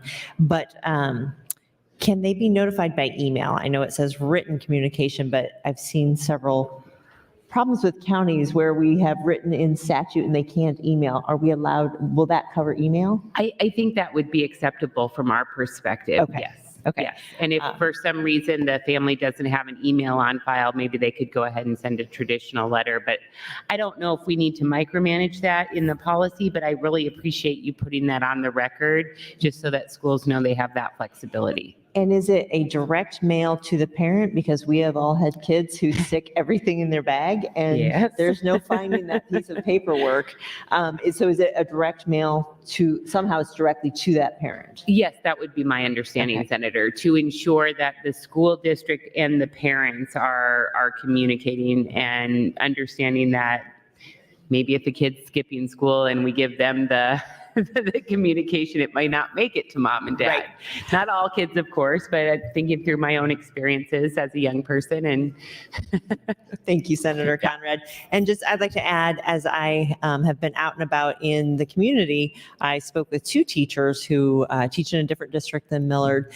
Truancy is one of their biggest problems. They were talking about 30% of the kids are just not showing up. They don't really know why. They don't know if they've kind of decided that the schools move on without them. And, you know, during COVID, whatever it is, kids are not showing up to school. So I like that this is actually trying to connect the parents a little bit more. So thank you.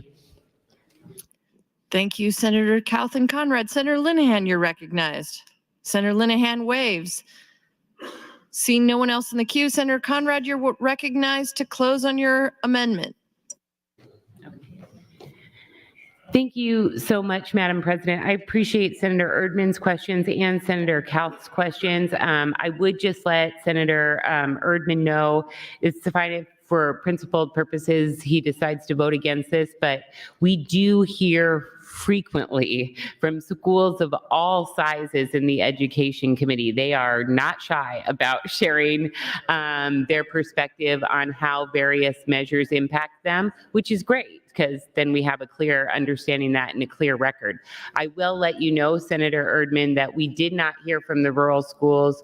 We did not hear from any of the other school organizations that came in opposition to this. So just wanted to flag that for you in case that wasn't clear in the opening. Again, I think that this is a common sense, low cost way to try and spark important communication between parents and schools, get evaluations and services in place before we resort to what should be a last resort, is turning folks over unnecessarily to the juvenile justice system, which I think is ensnaring too many kids and families in our current iteration. But this doesn't mess with the 20 days. This doesn't remove truancy from the juvenile justice system. This just said, let's get some clarity in the policy and try and get some services in place before we get to that point. So appreciate your consideration. Thank you.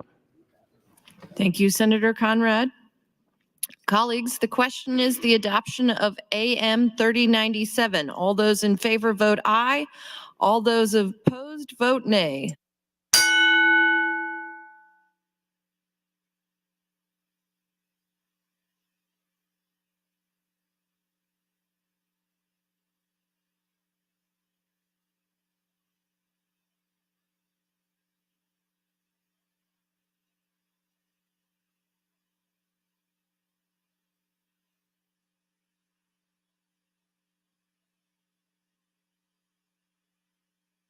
Record, Mr. Clerk. 32 ayes, 4 nays on the adoption of the amendment. It is adopted. Mr. Clerk, for the next amendment. Madam President, Senator Ballard would move to amend the committee amendments with AM 3098. Senator Ballard, you're recognized to open on AM 3098. Thank you, Madam President. AM 3098 is a compromise amendment from my LB 550. It's a very simple amendment. Currently, students are able to option only once during their high school or during their academic career. This amendment would allow them to option once in elementary, once in middle, and once in high school. This came out 8-0 from the Education Committee. And with that, I would like to yield my time back to the chair. Thank you, Senator Ballard. Seeing no one in the queue, Senator Ballard, you're recognized. Senator Ballard waives closing. The question is the adoption of AM 3098. All those in favor vote aye. All those opposed vote nay.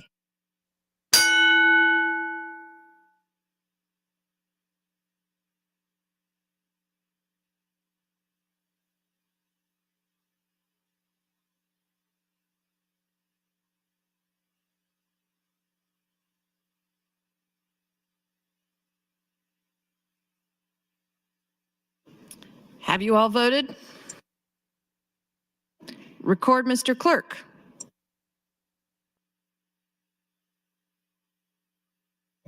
Forty ayes, no nays on the adoption of the amendment.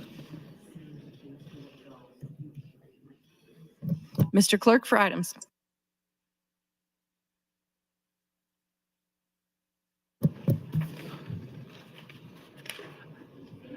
Madam President, at this time, I have several motions and amendments to be withdrawn.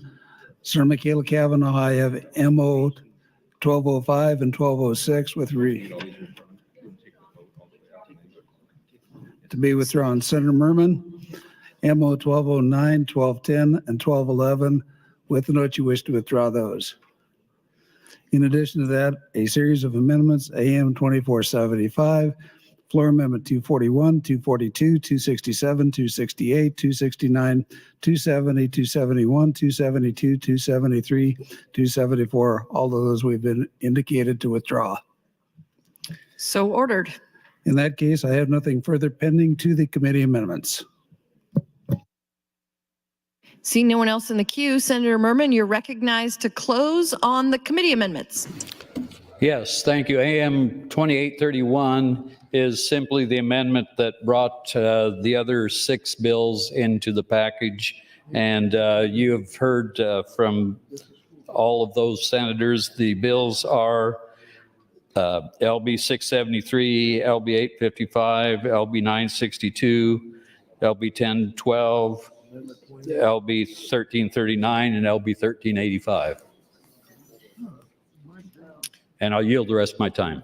Thank you, Senator Merman. Colleagues, the question is the adoption of the committee amendments AM 2831 to LB 1329. All those in favor vote aye. All those opposed vote nay.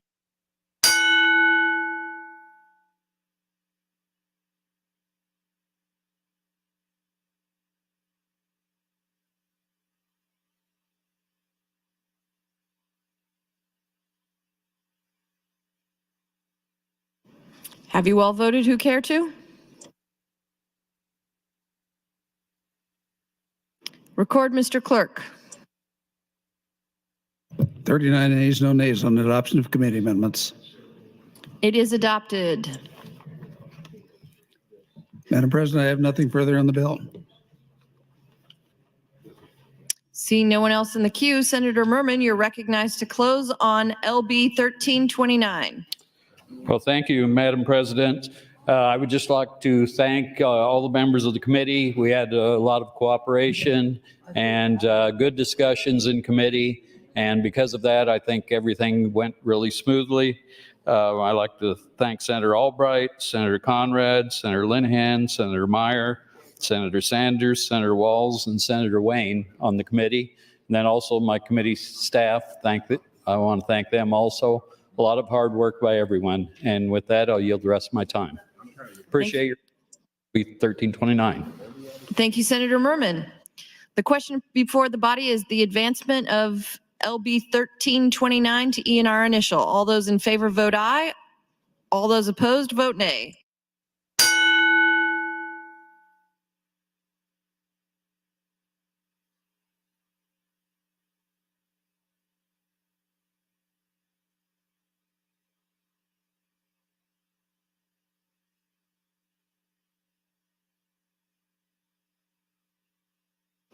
Have you all voted who care to?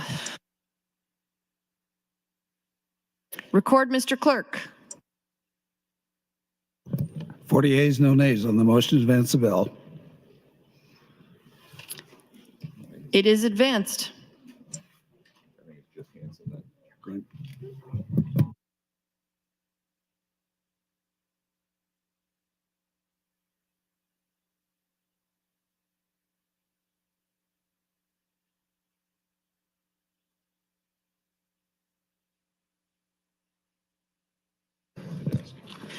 Mr. Clerk, pursuant to the Speaker's scheduling announcement, you have an item on the desk. I do, Madam President. Senator Hansen would move to return LB 1413 to select file for specific amendment. Senator Hansen, you're recognized to open on your motion. Thank you, Madam President. Colleagues, I'll try to be brief here, but I'll describe what we're doing here. Yesterday, the body adopted the amendment AM 3115. A lot of you remember that was the amendment that I introduced that had to do with the unemployment, that 5% less, and then also giving the commissioner some authority to lower the rate if he sees so fit. The appropriations, okay. I filed the amendment yesterday and it was adopted on the same day of introduction. It was a new concept, not a provision of an existing bill. Unbeknownst to me, which I learn a lot of stuff here every year, and I've been here 6 years, Nebraska's Constitution has a provision requiring that a bill cannot be voted upon on final reading until 5 days after its introduction and with a one-day layover. And so that in of itself would then hinder the budget from being read before day 50. So if the amendment remains on LB 1413, the earliest the body can pass the bill on final reading will be day 52 to ensure the bill meets the constitutional requirements of the 7 days. In order to pass LB 1413 on day 50, the day our rules require the final reading vote on the budget bills, the amendment needs to be removed from LB 1413. Additionally, I found out there's a small cleanup needed for the amendment the body adopted yesterday, which I had planned to introduce to LB 1393, which is my NIL bill, since they are in the same section of statute. My motion to return LB 1413 to select file for a specific amendment is to adopt an amendment to remove AM 3115, which is my amendment, to require the temporary reduction of the unemployment insurance tax rate from LB 1413 to ensure the constitutionality of LB 1413 and allow the body to read the budget bills on day 50. And on a side note, when LB 1393, my NIL bill comes up on select file, I will be reintroducing this amendment with the cleanup provisions so that to that bill, and we'll ask the body to again adopt this provision. So basically, we're taking it off the budget so we can make sure we can read the budget on day 50. It doesn't, so we don't have to wait until day 52, and then we'll just move it on to the NIL bill since it's the same section of statute. This would be a much easier way to kind of move things forward without hindering the budget and its ability to move forward on time. So, thank you, Madam President. Thank you, Senator Hansen. This is a debatable motion. Senator Kavanaugh, you're recognized. Thank you, Madam President. Would Senator Clements yield to a question? Senator Clements, will you yield? Yes. Thank you. I'm sorry to put you on the spot, but the state auditor's office came out with an audit, I don't know, like an hour or two ago about the ARPA funds, and there's some concerning things about that. Have you had a chance to see this? No, I hadn't heard about that. Okay, because I'm just skimming it now, but I'm concerned that there might be money that was fraudulently used and we might have to pay back. And so I just want to make sure that as we're potentially moving the budget forward to final, that we are giving ourselves the opportunity to address any shortfalls that are coming. So I guess I wanted to flag that for everyone.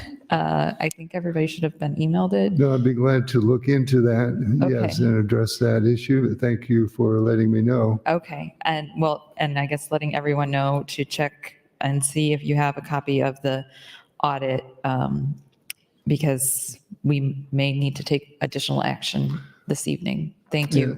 Thank you, Senator. May I add Yes. one thing? Yeah. Regarding ARPA funds?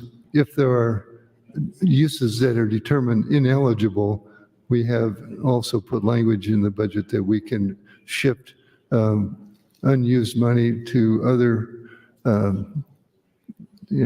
purposes that we have approved in the budget. So How much money would be available to shift? whatever somebody is unable to use. I think these are funds that have been expended that we might have to pay back to Yeah, the that's a federal government. different, I know, I'm on Okay. a changed topic. So Oh, okay. change, it's still on the ARPA subject, but it doesn't relate to that. We may have to pay some back. Yeah, the top line seems to be that they've spent 201 million and question cost of 23 million. So I don't know what that, I have no idea how that impacts the budget, but. Yeah, we'll definitely look into it as soon as possible. Okay. Thank you. Thank you, Senator Clements. Thank you, Madam President. Thank you, Senator Michaela Cavanaugh and Senator Clements. Senator Clements, you're recognized. Thank you, Madam President. I stand in support of the motion to return to select and the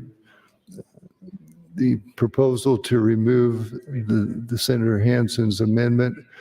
I was supportive of changing those unemployment tax rates, but I think it is more proper to have it separately, put it in another bill. And I definitely want to get the budget passed by the prescribed day 50.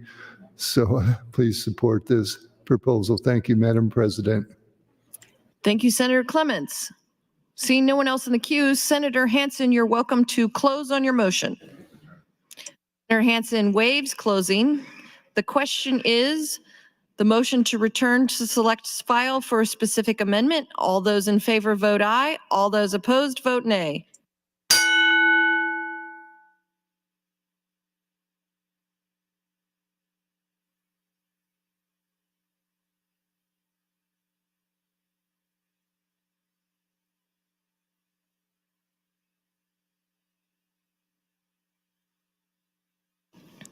Record, Mr. Clerk. 43 yeas, no nays on the motion to return. The motion is adopted. President, Senator Hansen moved to amend with AM 3136. Senator Hansen, you're welcome to open on AM 3136. Senator Hansen waives opening. Returning to the queue, Senator Cavanaugh, Michaela Cavanaugh, you're recognized. Thank you, Madam President. Colleagues, I just found a link and emailed it to all of you and to staff so that you can take a look. I genuinely, I don't know if this is a problem or not a problem, but I thought I should probably flag it since we're at this point. And if it's not a problem, hooray, let's have a dinner break. If it is a problem, do we want to pause on moving this forward until after dinner? And I'll just put that to the body. Thank you. Thank you, Senator Michaela Cavanaugh. Seeing no one else in the queue, Senator Hansen, you are recognized to close. Senator Hansen waives his closing.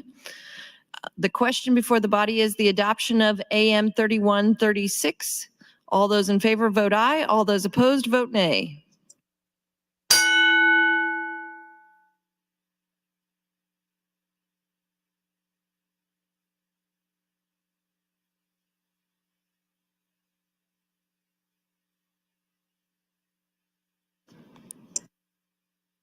Record, Mr. Clerk. 44 ayes, no nays on the adoption of the amendment. The amendment is adopted. Senator Ballard for a motion. Madam President, I move that LB 1413 be advanced to ENR for engrossing. Colleagues, you've heard the motion. All those in favor say aye. All those opposed say nay. It is advanced. Mr. Clerk for items. Series of things, Madam President. Several motions from Senator Von Gillern pertaining to Legislative Bill 948. And in addition to that, amendment to be printed from Senator McKinney. That's all I have at this time. Thank you, Mr. Clerk. We will now recognize Speaker Arch for Speaker Arch. Colleagues, we're going to stand at ease and we will rejoin at 6:30. Thank you very much. Thank you, Mr. Speaker.